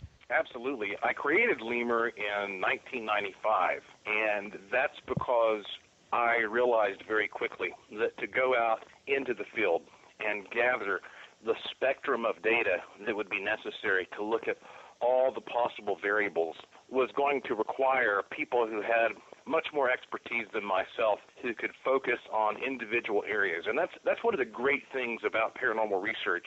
You don't have to know everything yourself. If you don't know something, you just go find somebody who does. And that's the value of teamwork. And so I have a variety of specialists I've worked with throughout the years on different projects. We specialize in ghostly activity because ghostly activity in one way or another seems to relate to studying everything else. And I say that because ghost activity is really just about energy, and all things create energy. Yeah, but it's location specific. That's what I love about it. You can go to a place that has a history and even documentation of events, and you have a much better chance of zeroing in on a particular location as opposed to running around during a sighting wave trying to document UFOs, for instance. Yeah, you're absolutely right. That's one of the toughest things to do, is to try to study UFOs. I mean, you feel so helpless. Here we are, these little earthbound souls, gazing up into this infinity, and you see some little light zipping around. What do you do? Right. So, okay, let's talk about cutting to the chase. I mean, you really have come up, I think, with a very ingenious format to actually look at location-specific phenomena. Continue on how this evolved. Well, over the years, we started realizing that looking at energy was the key. That's why LEMUR stands for the League of Energy Materialization and Unexplained Phenomena Research. So we take things that people experience they cannot explain, and we try to look at what energies may be involved. Keeping that open approach has allowed us to see many of these phenomena with fresh eyes from a new perspective. And, some of the members we have, one is a professional geologist, one is a surgeon, a very highly acclaimed medical doctor. And then we have guys who are just, engineering technicians. Dean Worsing is an electrician, for example, a man who works with electricity every day in a practical way. Forrest Connor is an engineer at a radio station.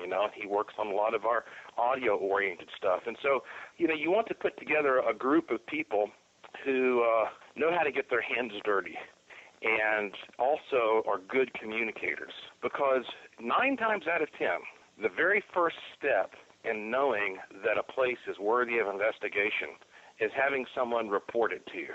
It starts with the human experience. I saw this. I heard that. I felt this. And, ghosts are real at very least in terms of the human experience. And so communication is very, very important. You have to be able to begin by putting yourself in the other person's shoes. And then you go out there and you start building upon that to see to what extent that person's reality overlaps with everybody else's. And that is where data comes in handy as a medium for what's occurring in the environment that might allow us to share some part of the experience with that individual and understand what's happening. So altogether, whether it is, UFOs or psychic phenomena or cryptids or whatever, I think that we probably either have the best people to go work on it, or we can access the best people who are going to take a pretty skeptical approach. And I know that's funny. A lot of people think that skeptical means debunker, but that's not true. There's a big difference between people who go out with the agenda to prove something's not real and people who go out and reserve judgment until all the data is in. And that's what we have a big thread. We have a thread on the Paracast right now that is actually about that very subject, defining the difference between a skeptic and a debunker. One of the things that I kind of realized while you were answering was that languaging is also very important. You need to have an agreed upon system of languaging. In other words, if you say something as an amateur investigator to a scientist, you have to know that you are using a form of languaging that he can properly interpret. Obviously, a person that doesn't have a master's or PhD in some particular, focused realm of science, they're not going to have the quality of languaging that's necessary to communicate on that level. So, languaging, I think, is another area that's super important. And why don't you continue, and then we'll go to some questions that we have from our Paracast Forum viewers. Well, Chris, you are so right about that. I could not agree more. Language is of utmost importance because this may be the single factor that has held research back the most. The fact that people are not able to start speaking to each other at the same point. And I see how some folks in the metaphysical realm, if you will, make this even more complicated by taking what are originally scientific or technical terms and adapting them into metaphysical language. I'll give you an example. Some of the people who study vortex energy, which is pretty much a psychic endeavor of trying to sense what energy might be spiraling into or out of the earth. Yeah, I live in Sedona, so I know about that. Yeah. Many of them say that, you have 2 types of vortexes. What they call, as a metaphysician, magnetic or electric. And what they mean is that a magnetic field is one that is swirling inward and pulls you in with the feminine energy. And electric is swirling out of the earth and sort of the yang masculine energy. Well, now, magnetic and electric mean something completely different to an engineer or to somebody who's a traditional scientist. It becomes confusing if you have some vortex researcher talking about electricity and magnetism next to a guy who studies, how to wire a house or something. And so, language holds us back because language is the mold that our ideas must conform to transport themselves back and forth from person to person. And exactly, it and to be clarified. Yeah. And your point about, the idea of the vortex and scientifically what people are talking about or think they're talking about when they talk about vortexes, and I'm a person that's challenged on this all the time. And living in Sedona, it's pretty interesting. Actually, I live outside of Sedona now, but it's pretty interesting encountering people who are totally caught up in the whole idea of this magical, just gorgeous area that has vortexes. And then I have to remind them that out of the 5 main vortexes, they actually had to move 2 because there wasn't enough parking. I just it's funny. I love that.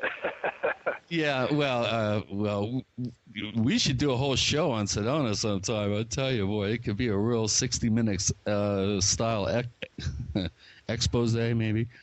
Anyway, continue. Let's talk about lemur. How did you devise your protocols? What were some of your main early cases that really gave you some results that you were able to, dovetail other efforts onto? Why don't you continue?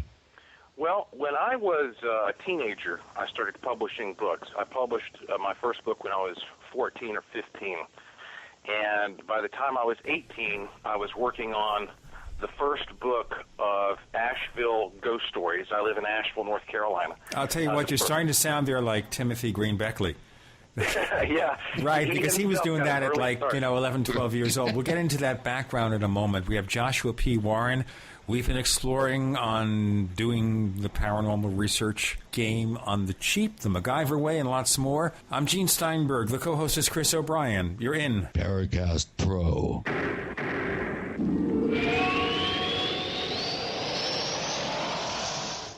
Hi, this is Ted Anderson. If you'd like to listen to GCN programs on the go, I have great news. GCN has created a Droid and iPhone application, and it's free. Just as easy as going to GCNlive.com, click on the banner, and download. Before you know it, you'll be listening to your favorite hard-hitting GCN shows, live or on demand, right on your Droid or iPhone, 24/7 and on the go. So download the Droid and iPhone app free by clicking on the banner at GCNlive.com. Thanks again for listening to GCNlive.com. Again, that's GCNlive.com. We, the people, grow cotton, weave fabric, engrave ink, embed strips and fibers to protect from counterfeit and carting to a private bank, having it lent back at interest, forcing taxes to service debt. This capitalism, or was Jefferson correct when stating a central bank issuing the public currency is a greater menace to the liberties of the people than a standing army? Ted Anderson, I'm placing a free silver dollar in a book that explains our monetary system. Call for your copy, 800-686-2237. It's time to understand the system. Call 800-686-2237. That's 800-686-2237.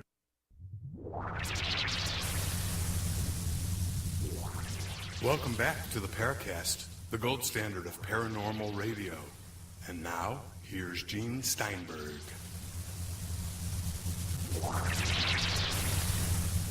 What do we mean by Paracast Pro? It's something we talked about at the beginning of the show, so you've got to listen again if you missed it. I'm Gene Steinberg. The co-host is Chris O'Brien. Joshua P. Warren joins us. We've been talking about his research techniques, about the people he works with, about some of his discoveries and evidence, but also about the fact that he started publishing books when he was 14. Shall we continue? Yeah, sure. Well, when I was 18, I was working on a book of ghost stories about my hometown, Asheville, North Carolina. And amazingly, there had never been a book of ghost stories written about this town. And at the same time, I was contacted by our old, venerable, historic resort, the Grove Park Inn. And it's the place where, all the presidents stay when they come into town, and it kind of reminds people a little bit of The Shining. And for many decades, they had been haunted by a female ghost called the Pink Lady. And it had always been policy to not discuss the ghost. This was something that was considered frightening for guests. And they finally, due to a change in management, thought it might be appropriate to look into whether or not this could be positive for marketing. And so they hired me as the first person ever to investigate the Pink Lady. And so I spent about 6 months given full access to every nook and cranny and room in this magnificent hotel to interview people, to start documenting energy fields. And that really was sort of the origin of lemur, because the property was so massive. I needed people to help me every night, document what was happening in this room versus that room versus this tunnel. And so the book came out, and the Pink Lady was on the cover of the book, and it was a big success. And so after that, we decided to start, focusing on other cases, given what we'd learned. And I went down to South Carolina. A woman down there said that she was being possessed by some kind of a dark and evil spirit. Now, that is a very tricky phenomenon. Nobody knows exactly how to get a handle on this thing called possession. And it was pretty freaky for me as a young man, to go into a situation where a woman was agonizing over being possessed by some kind of dark, violent force. And so, you're wondering, is this person just mentally unstable, or well, isn't that a common reason why this person is schizophrenic or something? Yeah, absolutely. Sure. Yeah, and of course, so you never know. It's like, am I the best person who should be coming into this, or should there be a trained psychiatrist or psychologist doing this? But nonetheless, I went down there on a preliminary investigation with a friend of mine, and we were sitting on the couch in her living room, and we were telling her that we had picked up some odd fields, but there wasn't really much that we could see there that we could really, define in terms of what was happening to her. As we looked at her, there was this change in her eyes. You could see that she was displeased to hear that we didn't know exactly what we could do for her. And suddenly this little decorative dove hanging on the wall behind her just exploded off of the wall and hit the floor and broke into pieces. And, I mean, you could have heard a pin drop in that room. I mean, there was just this immediate tension. And I'll never forget how bizarre it felt to see this object come off this wall. And it Did you have cameras and tape recorders rolling at that point? Or? No, at that time I did not. And that's why I said, okay, I was so disappointed that I didn't capture that. I said, we're coming back here with cameras, and we're not going to leave until we get something on video. And we achieved that. Uh-oh. Yeah. We went back down there less than a month later with a bunch of people, bunch of cameras, and at one point we had a tri-field Model 1 meter set up in a bedroom where a lot of the activity had been occurring. And Brian Irish was our imaging specialist. He was in there rolling video next to me, and all of a sudden this tri-field meter sitting in the corner on the electromagnetic sum setting squealed, and the needle went all the way up to the maximum reading on the scale. And then right there, clearly on camera, you can see this meter is knocked forward and then up on its side. Two perpendicular lines of motion there. Boom, boom. And nobody's hands were near it? There was nobody near the table? How far away were the nearest witnesses to this? 10 feet away. I was right there next to Brian Irish, and we were about 10 feet away. This was sitting on a chair. There was nobody near it. But I love it. This is great. Yeah, she was nearby, and she just walked. With the glint in her eye, if I remember. What what connection do you see between the change in her look and then it sounds like almost immediate manifestation of effect? I mean, do you feel that she was somehow involved in the manifestation phenomenal aspect of this, or was she responding to what was coming in and creating the effect? In other words, what do you think? From what we saw on our end, I think that she was subconsciously creating these telekinetic effects. That in my book, How to Hunt Ghosts, I define broadly poltergeist phenomena as ghostly phenomena that occurs in the presence of one or more particular people. Regardless of whether or not there was something possessing this woman, I definitely feel like that she was producing an energy field that was affecting the environment and causing these objects to move that way. Wow.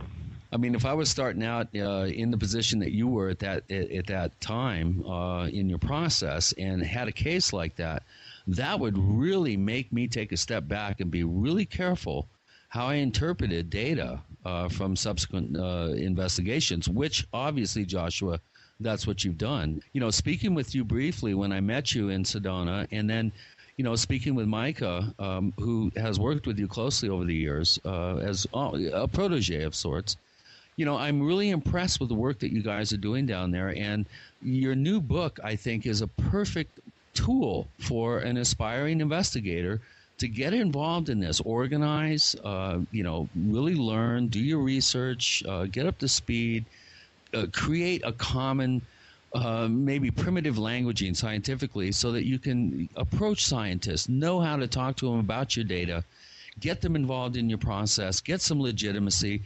This could be a wonderful grassroots groundswell approach. And again, I think I've thanked you and applauded you more than any guest that we've had on this show, Joshua. And I'm not. And you know what? If you continue applauding people, the microphone's going to bust.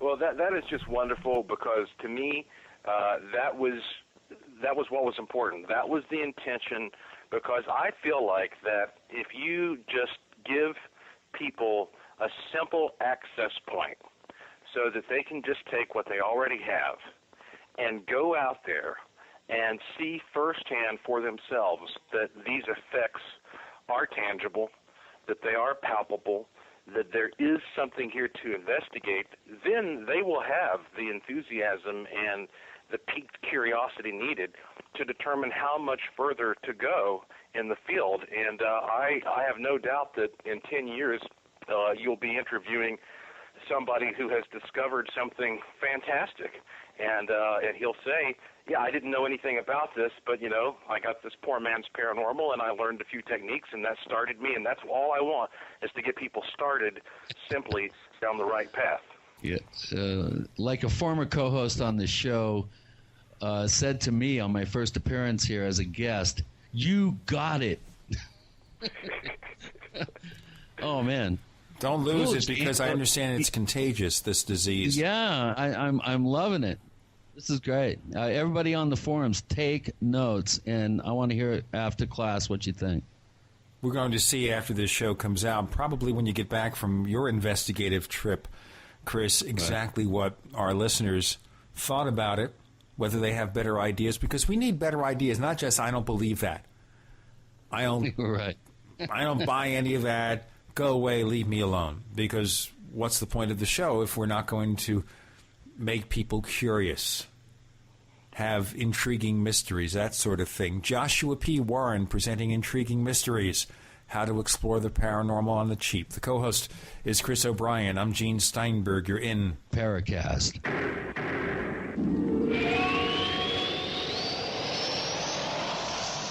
You expect professional service from your doctor, your accountant, and even the girl who takes your morning coffee order. Why not from your domain registrar, too? Namecheap.com provides stellar service with no sneaky upselling. We offer more features and security options for your website than there are ways to order a latte. And new domains come with a WhoIsGuard to protect your personal info. At Namecheap.com, you can get your domain for as low as $2.99. Now is a great time to get to know Namecheap.com. For 58 years, Fate has provided true reports of the strange and unknown. Fate brings you the latest in all aspects of the paranormal, like angels and miracles, psychic phenomena, ghosts, UFOs, and much, much more. To receive your complimentary Fate magazine, call now at 1-800-728-2730 or visit their website at www.fatemag.com. That's 1-800-728-2730. What are you waiting for? Your fate awaits.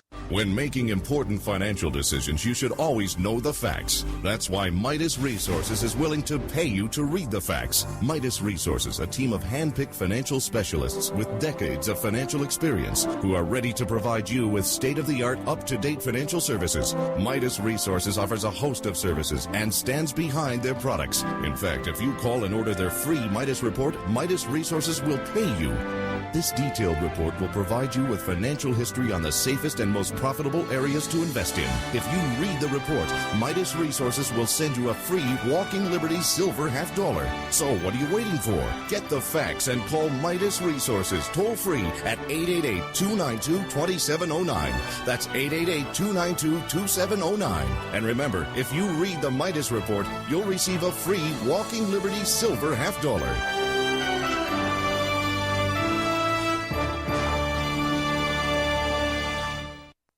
If you own a septic system or if you're facing costly septic system replacement, this message is for you. When you want to stop paying for pump outs and avoid backups, when you've had enough of the foul odors and costly repairs, use BioSafe One Septic Solution. Now there's an easy-to-use 100% guaranteed answer to all your septic system problems. BioSafe One Septic Solution. BioSafe One is patented and made specifically for all septic systems and made by the same team of scientists who helped clean up the Exxon Valdez oil spill. BioSafe One decontaminates and removes sludge, stops costly pump outs and repairs, and removes septic system stench, all with a 100% success rate. See what gives BioSafe One Septic Solution the advantage over any other septic product at biosafeone.com. That's BIOSAFEONE.com. biosafeone.com. Or call toll-free 1-866-424-6663. That's 1-866-424-6663. BioSafe One, the guaranteed bio-friendly, money-saving way to clean your septic system. Dr. David Berry has provided excellent advice for all those interested in practical economics and sound money. It's certainly worth reading. That's what Congressman Ron Paul said about Cha-Ching Wisdom, 123 Practical Universal Truths About Money, the new book by Dr. David Berry. The cool part of this book, certainly it'll speak to you personally, your life, your lifestyle, your money, your investments, but it also can be generalized into the nation, what's going on as a nation. We do these same things personally that we do as a nation. Dr. Berry's book, Cha-Ching Wisdom, presents many facets of your relationship with the once almighty dollar and how current national and international politics affect your daily life. Some of the other things are about that. They're not just economic, they're philosophical. There's psychology involved in this book. There's philosophy involved in this book. Read Cha-Ching Wisdom by Dr. David Berry, only $9.95, available at chachingwisdom.com. That's CHACHING wisdom.com. chachingwisdom.com. The GCN Radio Network, providing the world with hard-hitting talk radio. GCN. Great talk radio starts here. We want to hear from you. If you have a comment or question about the Paracast, send it to news@theparacast.com. That's news@theparacast.com. And don't forget to visit our famous Paracast community forums at forum.theparacast.com. Get in on all the action at forum.theparacast.com. Chris was about to say Paracast Pro, and we might go in that direction. As you heard at the beginning of the show, we're looking into a premium service with chat rooms, special forums, special blogs, stuff like that. We'll get into more of that over the weeks as the planning progresses. We welcome your opinions. Joshua P. Warren joins us. I'm Gene Steinberg with Chris O'Brien. You're in the Paracast.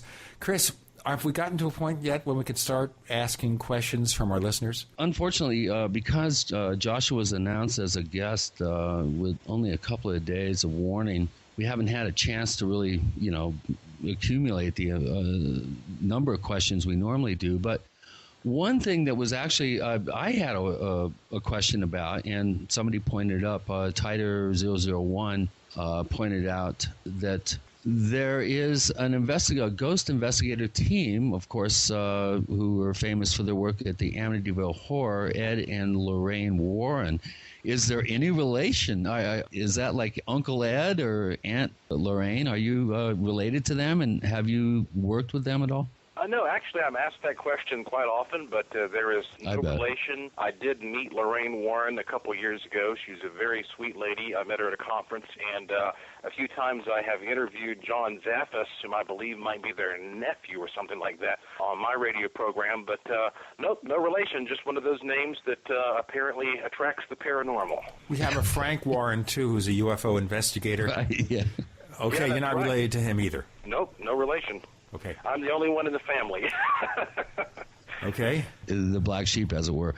From Hot Soup. He's actually a recent member of the forum. He asked an interesting question. I'm asked this a lot, and I'm actually very curious at what your response will be. While researching, has there ever been an idea or concept that really has shook you to the bone, bordering paranoia, because perhaps what you have been investigating may prove real, with further steps to uncover the truth? Perhaps a personal experience that really has you shaking in your boots, metaphorically, maybe literally? I think that the time that I felt the most out of my skin, in a way, was when I went down to Myrtle's plantation in St. Francisville, Louisiana, and I got to spend a night in this big old plantation house by myself. Is it me or is it Memrod?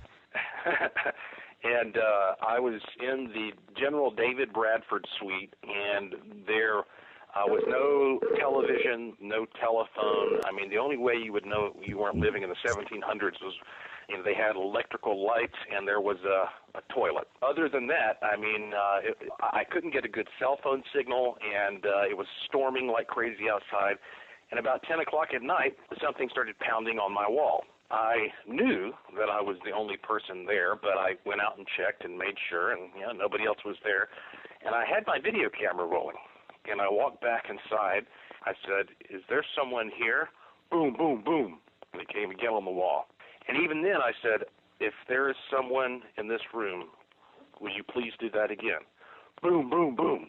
At that moment, the realization set in upon me that there is something in this room with me that is invisible to me, yet is conscious and aware and interactive. And that was a very unsettling feeling, because you feel very helpless at that moment. And this began about a 4-hour session of me asking whatever this thing was to tap or pound on different objects in the room, and it complying. This went on to the point where I finally had to go to sleep, because I had to get up early the next morning to do a TV shoot. That was why I was sent there. I was lying there trying to sleep, and this thing was banging on the headboard. Yeah, so as this thing continued pounding on the walls, it was unsettling to me to know there was something, conscious and aware and interactive there in the room. Yeah, so it was unsettling to know that there was something in this room that was conscious, aware, interactive, but I couldn't see it. And in fact, if you go to YouTube and just type in my name in something like "Alone in America's Most Haunted Bedroom," you'll see some of this footage. And that was unsettling, because it just strikes at that basic fear of the unknown, not knowing precisely what's going to happen next, even though I never felt threatened or anything. And then, there was a time when I saw a misty apparitional form in the attic of a house. I touched it. I was able to photograph it, and yet that was not particularly scary, because I just didn't know what I was looking at. And it was actually one of those moments where time seemed to stop, and you feel almost like a caveman looking at fire for the first time. But I do think there are occasions when, investigating mysterious phenomena can make you paranoid, because certainly we have many examples of government agencies investigating people who have been researching something considered paranormal. I mean, Nick Redfern has published whole books showing, FBI files now declassified. Right, we have regarding Nick on very often. He's one of our guest co-hosts. Yeah, Sure. and government officials are spending money to follow people around to do paranormal research. And so, there are times when you get a little paranoid and you wonder if somebody who's following you around and taking pictures is more than just the media. We should mention here that we've had a little paranormal event ourselves. Normally, we talk with Chris on an online connection called Skype, providing a really crisp, clean network connection, okay? Well, just when you started telling this little story, Joshua, we started losing the connection with Chris. And finally, we're talking to him on his telephone, on his landline, hoping that is more reliable. Is it, Chris? Gene, I should probably, kind of mention the Trickster here, Gene, but I'd reveal myself as a member of the Trickster fan club, so I won't. Well, it might be that the aliens are visiting your locale, and they want to find out what's going on. No, it's the debunkers on forums.theparacast.com. They're after me. They found me. Now what do I do? What you do is you fight back. You have a cell phone, you have a landline, they can't get rid of you. Sorry about the delay, Joshua. Seriously, this has never happened before. We've had a few little minor issues, but all we have to do is, just restart Skype, and everything's fine. But, what can you do? You just have to go with the flow and accumulate quality data, analyze it properly, and expand your team of professionals. Get scientists involved, get other investigators who have been in the field longer than you have involved. Again, I think I started developing the problems with my particular connection today when I started plotting your approach. And let's see if they can take out my landline.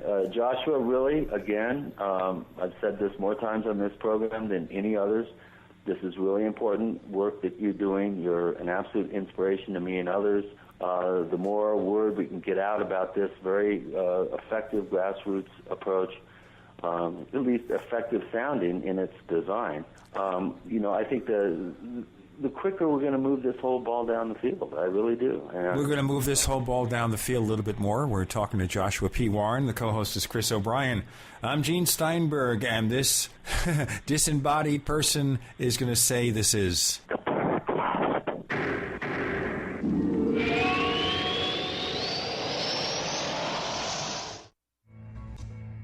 Is there a secret UFO agenda? Do strange creatures from the darkest corners of the mind roam the earth? Is there evidence for mind control, time travel, or devious government conspiracies? Find out the inside scoop on the latest conspiracies, paranormal activity, and Fortean phenomena when you subscribe to Tim Beckley's Conspiracy Journal. It's jam-packed with stories, special book and DVD promotions, and the best news, it's absolutely free, sent right to your mailbox. Plus, a bonus free email newsletter sent out every Friday. Simply send an email with your name and address to Mr. UFO at webtv.net. That's Mr. UFO at webtv.net. Find out what they don't want you to know.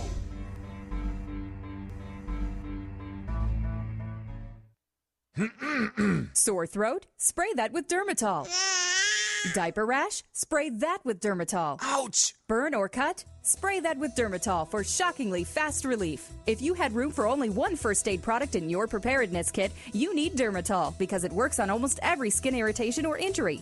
All natural Dermatol brings amazing relief to burns, cuts, scrapes, bites, boils, shingles, rashes, elderly skin tears, even chronic diabetic ulcers and bed sores. Dermatol is an all-natural, antimicrobial, antiviral, and antifungal wound cleanser that speeds healing with no side effects, is safe for all ages and skin types, and is even safe enough to spray on sore throats or onto sore eyes. Read our many testimonials at dermatol.com, spelled DERMATOL.com. Order online at dermatol.com or call 800-217-6677. That's 800-217-6677. Effective, efficient, economical. Spray it all with Dermatol. We all need to prepare ourselves. You might have the food, water, gold, and silver, but ask yourself, are you truly prepared? That's why you need to visit MaineMilitary.com. MaineMilitary.com carries everything you need. Gas masks, wool blankets, fire starter kits, high-capacity magazines, chemical suits, military surplus items, and much more. Do you own a firearm? MaineMilitary.com has a large selection of pistols and rifles suited for your needs. Are your local stores sold out of ammunition? Call or visit them today for prices on hard-to-find ammo and bulk ammo orders. You don't need to worry about having a military surplus store in your area because MaineMilitary.com is the only store you'll ever need, all from the comfort of your computer. Visit them online today at MaineMilitary.com. That's Maine, like the state, military.com. Or call them at 1-877-608-0179. That's 1-877-608-0179. The food storage industry leader has done it again. Introducing FDG Clubs and Survival Bucks from the Freeze Dry Guy. For over 39 years, the Freeze Dry Guy has served various government agencies and the private sector with the finest in storable foods and emergency rations. If you've wanted to build emergency food supplies but couldn't afford it, now you can.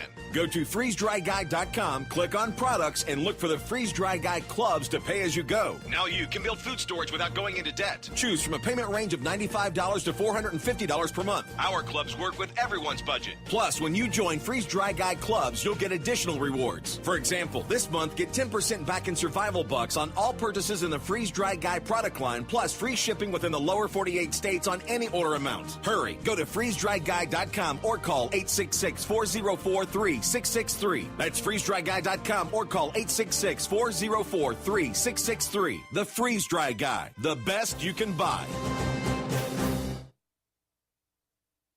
America's #1 source for independent talk radio for over a decade. We are the GCN Radio Network. This is Leslie Kane, and I'm with the Coalition for Freedom of Information, and you are listening to the Paracast.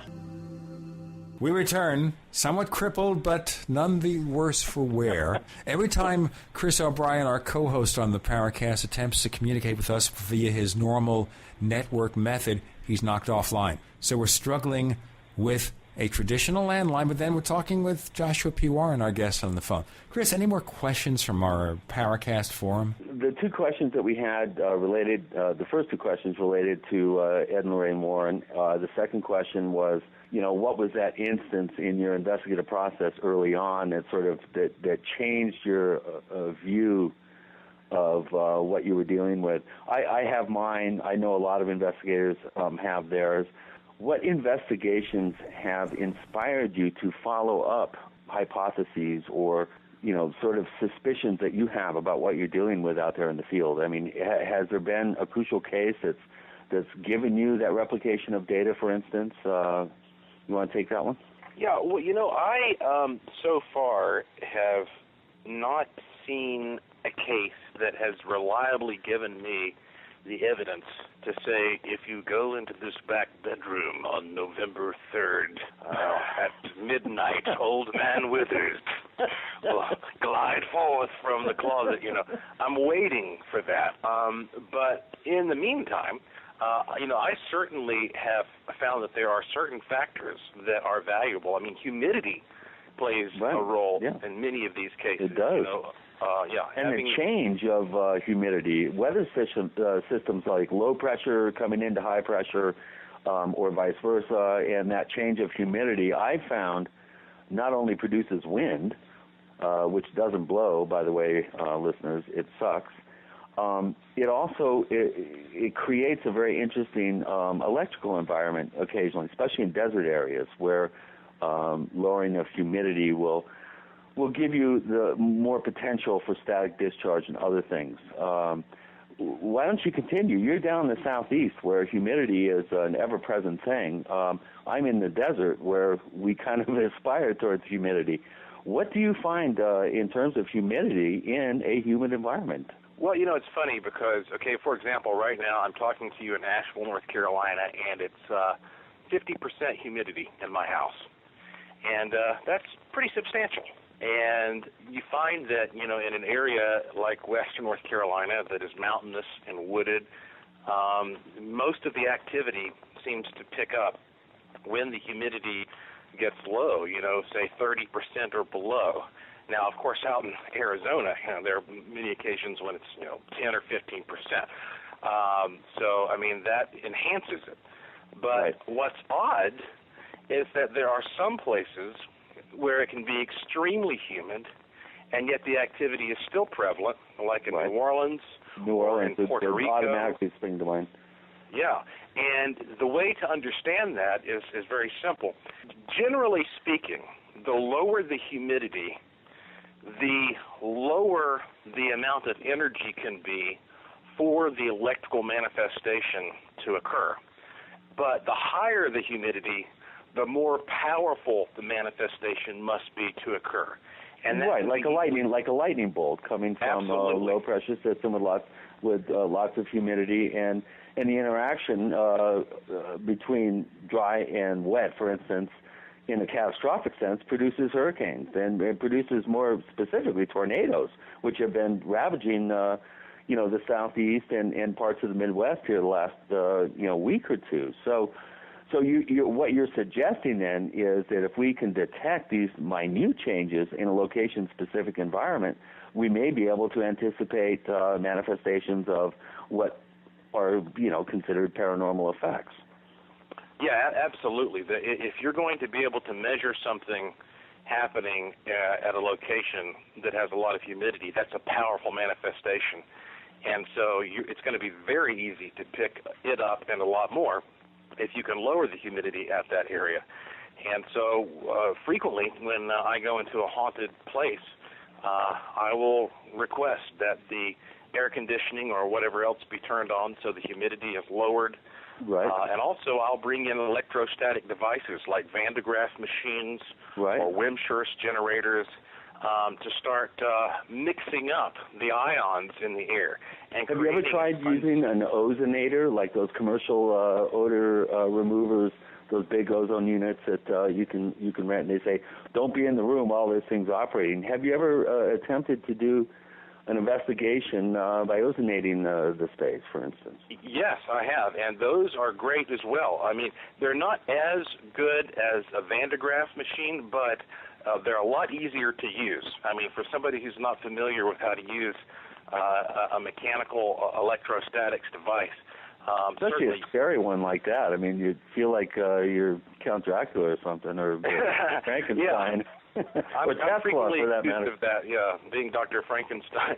But sure, anything you can use to sort of make the environment more unstable is going to provide those flexible building blocks that could be molded into some type of a form for interaction. How about sonically? One of the things that I've been really fascinated with, working with Michael Esposito, who's an EVP expert based out of the Chicago area, one of the things that we've devised is an idea to go in and harmonically disturb the environment. In other words, take specific tones that are disharmonious to one another, that create acoustic standing waves that aren't comfortable. In other words, hitting the wrong note with the wrong note, and taking tuning forks, for instance, and vibrating the structure of the building with disharmonious frequencies to try to provoke whatever it is in there to respond to something that maybe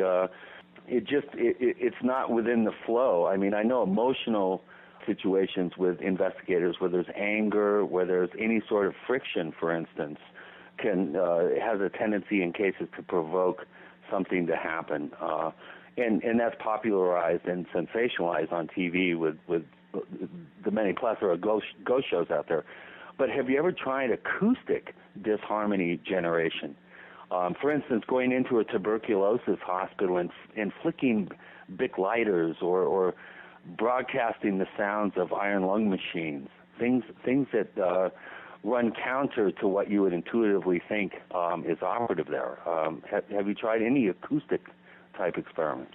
Yeah, absolutely. And in fact, we not only have tried tuning fork methods that are reminiscent of the film adaptation of H.P. Lovecraft's From Beyond, where you're trying to sort of rattle the environment and change its frequency, but also we've done things that are a bit more traditional. For example, we have gone into the Capitol building of North Carolina in Raleigh and played songs from the Civil War, whether it's Dixie or... Oh, man, you're mean, dude. Yeah. That's mean. Yeah. And what we have found is that it's kind of hit or miss. I mean, sometimes you get a great reaction, but it's not been consistent, and I think that's simply because we probably need to put a little bit more power into it, because I'm a big fan of researching what many call sacred geometry, that the very design of a building itself is going to determine how that energy, whether it's acoustic or otherwise, is channeled through the structure of the building. Well, it's more harmonically conducive for that type of activity. If you're going into Reims Cathedral, and projecting sound, you're going to have a lot different response, at least I think theoretically, than you would if you went into, your average ranch home, outside of some trailer park. Obviously, the environment, how it's constructed, the materials, the actual design itself. For instance, Lindisfarne Chapel, where I lived for many years in Crestone, is considered one of the preeminently manufactured, designed sacred spaces. I'll tell you what, we'll get into more sacred spaces and deal with our disembodied co-host, Chris O'Brien, on a landline because his network has failed him. Why? Another mystery to confront. Joshua P. Warren joining us. I'm Gene Steinberg. Chris O'Brien's the co-host. You're in. Somewhere in the Paracast.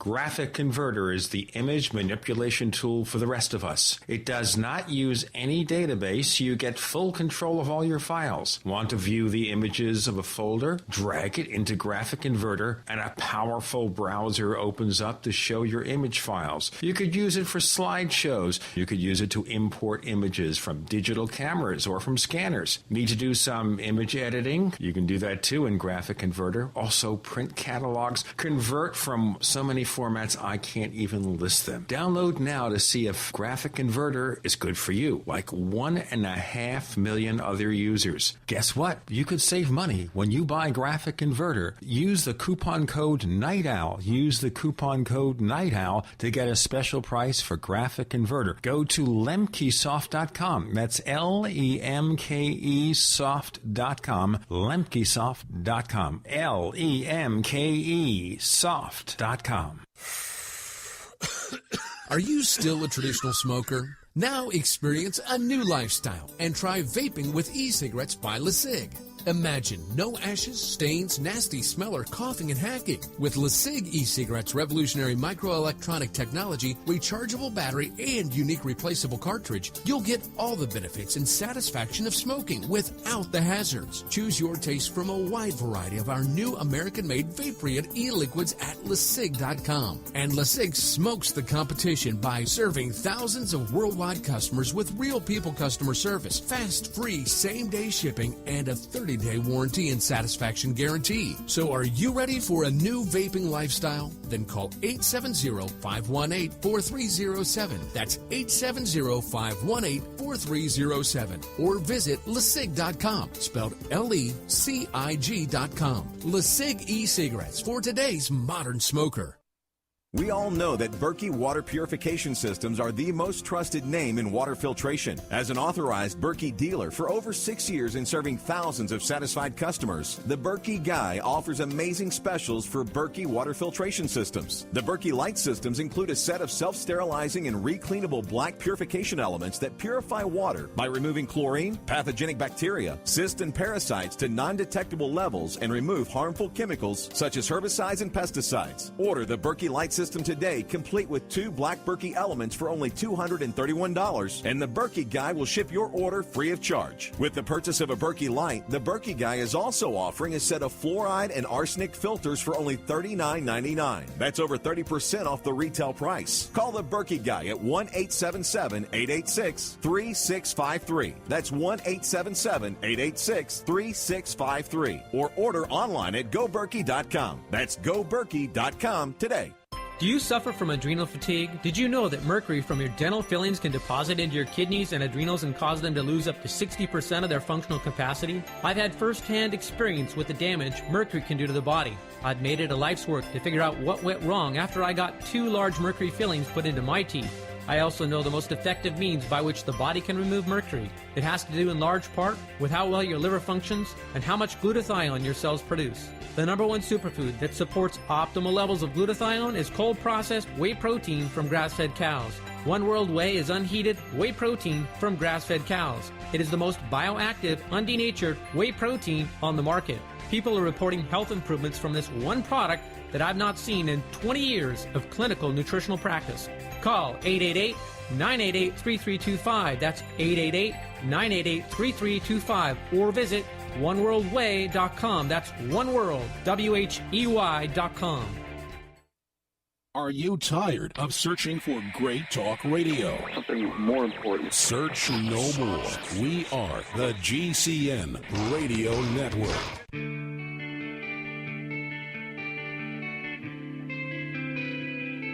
This is Jerome Clark, author of the UFO Encyclopedia and other books. You're listening to the Paracast. Welcome back. If you have a comment or a question about the Paracast, write us, news@theparacast.com. That's news@theparacast.com. Disembodied but still here for our final segment with Joshua P. Warren, learning about paranormal investigation on the cheap and otherwise. Chris O'Brien's the co-host. I'm Gene Steinberg. You're in the Paracast. Chris, this is just getting fascinating. Joshua, we got to have you on for another show. We're just getting warmed up, guy. I think it's been a long time coming. I really again, you just stimulate so much thinking in me with your work. You know, you're a real inspiration. I really want to share that inspiration with our growing, vast Paracast audience out there. And you know, we were, before we went to the break, we were talking about the actual acoustic properties of sacred spaces. For instance, cathedrals, or even natural sites like Red Rocks, for instance. Anybody who's ever been to a concert at Red Rocks Amphitheater outside of Denver knows that is a natural sacred space in terms of listening to sounds produced there. I think acoustics is an element of paranormal investigation that deserves more attention, and I think a little bit more effort and energy in terms of monitoring spaces. One of the projects I'm looking at, going up to the San Luis Valley, which I'll be on my way when the show is broadcast, is a project. Michael Persinger up in Sudbury has a lab with several individuals, and one of the things that they're looking at is actually recording, going to sacred sites and recording the quality of the silence there. To me, that is so zen. That's so, like, you know, reversing the equation and looking at the end and then working back to the, you know, from the singularity back. And I really think that this is a fruitful avenue. And to hear that you went into the capital of South Carolina and recorded Civil War tunes, and played them and then recorded the results, that's ingenious. And we need out-of-the-box thinking like this. Let me get off the pulpit and the soapbox and let you kind of sum up your work for our listeners and give us some ideas of where we need to go with this. What are the next steps that we can do? Obviously your book, Paranormal for the Poor Man Who Can't Afford the Gear, I think is really important. Where are we going from here? Well, one thing that we must do is help to educate the general public about the fact that some of the smartest people, the cosmologists and physicists out there, have shown us that there is now a mathematical support system for much of what was once considered the paranormal. And there are examples presented as early as the 1800s by a mathematician named Edwin Abbott that you can find illustrated by Carl Sagan on a YouTube video, if you just type in Carl Sagan in dimensions, that shows that if we were two-dimensional creatures living in a place called Flatland, and a third-dimensional creature entered that second dimension, that he would sort of appear out of nowhere as some type of weird object that would change shapes and then disappear. And he would be able to pass in and out of walls and do all these odd things that would freak out somebody who lived in Flatland in the two dimensions, but would also seem very ghostly. And if the scientists are correct who say there are at least 11 different dimensions, some of what we are seeing here are interactions between ourselves and our 3, if not 4 dimensions, and some of these other beings and phenomena that are kind of slipping in and out. And when this happens, however, there are distinct changes that take place with the electromagnetic environment, the electrostatic environment, the acoustic environment, and of course many other physical aspects here of creatures that one minute are standing there looking at you and the next minute have vanished into the ether. They may leave footprints there, and that pathway and that trail suddenly ends right in mid-stride. And what we have to do is collect a comprehensive database using some type of cohesion here and then connect the dots to see what makes the most sense. And step 1 is taking this out of the realm of mere anecdote and giving it some type of a foundation within hard scientific data. The data that we can relate to that overlaps with all of our senses of reality, and that's why I'm hoping that Poor Man's Paranormal and similar things that we do and shows like yours will give people that medium, that format they need to be able to get out there and take this to the next level of understanding. And the funny thing is, as soon as we understand it, it'll become normal. Right. Nobody will think twice about it, and we'll move on to a new mystery. An interesting question arises, Joshua. and that is, will we ever gain that understanding? I mean, with the UFO field, we've been knocking around that field in the modern era since the late 1940s, and we really haven't gone anywhere. So can we really expect a revelation or a resolution in our lifetimes? Well, I don't think anybody knows the answer to that, but I definitely think that we can expect to know more in our lifetimes. I mean, I know more now than I did 5 years ago, and a lot of that is by simply paying attention to what's happening in the scientific environment. I mean, very few people realize that last year, for perhaps the first time ever at the University of Santa Barbara, physicists were able to observe a quantum effect in a macroscopic object. They took a metal paddle that was large enough to be seen by the naked eye and documented it being both still and moving at the same time. So if indeed we now have proof that these bizarro little effects that we used to exclusively put into the quantum realm can happen within the realm that you and I are living in and perceiving, well, suddenly this might be a huge revelation for explaining much of what otherwise was considered impossible or paranormal. And so we need to make sure that we stay on top of those developments, because every new development helps us place into better context the human experience. And education, as you point out, I think is paramount. People need to have, if they're going to read your book and go out there into the field, they need a basic understanding, and they need to be educated and be at a predictable level of languaging so that they can go ahead and communicate their findings, to people like yourself and science in general. I think we're living, that fabled Chinese curse of may you live in interesting times. I think things are really ramping up. We're really speeding up. We're headlong towards some sort of singularity of understanding. Data will be, doubling itself. I think right now we're at about 3 or 4 days. Information is doubling. In the next year, we're really going to be racing headlong towards something.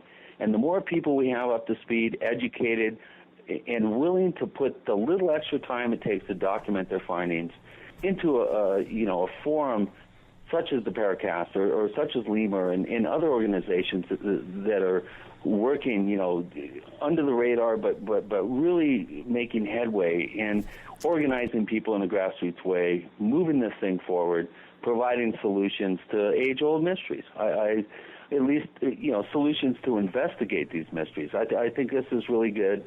And I can't wait to have you back on the show again, Joshua. This has really been great. This is a really good introduction into a whole conversation that we could have about this. The book is called Poor Man's Paranormal, a manual on using household items to document ghosts, UFOs, cryptids, and psychic activity right now. It's the MacGyver method, as we mentioned. Where can we find more information about the things that you write about and research, Joshua P. Warren? The best place is my website, joshuapwarren.com. There is no period after the P, but if you go to joshuapwarren.com, you'll find a variety of free videos there and information to support most of what we've discussed on the show. Works for me. Chris O'Brien, we're working on rebuilding your site, but tell our listeners where they can find more about the things you're up to. Hey, it's OurStrangePlanet.com. OurStrangePlanet.com, and Chris is, by the way, one of the happy moderators at the Paracast forums at forum.paracast.com. Join up there, and we give you a chance to ask questions of future guests, but we're also discussing our new Paracast Pro premium service. More good stuff like that. Thanks, Chris. Our guest, Joshua P. Warren, thank you for joining us this week on the Paracast. Hey, thank you both. It's been a great pleasure. I look forward to next time.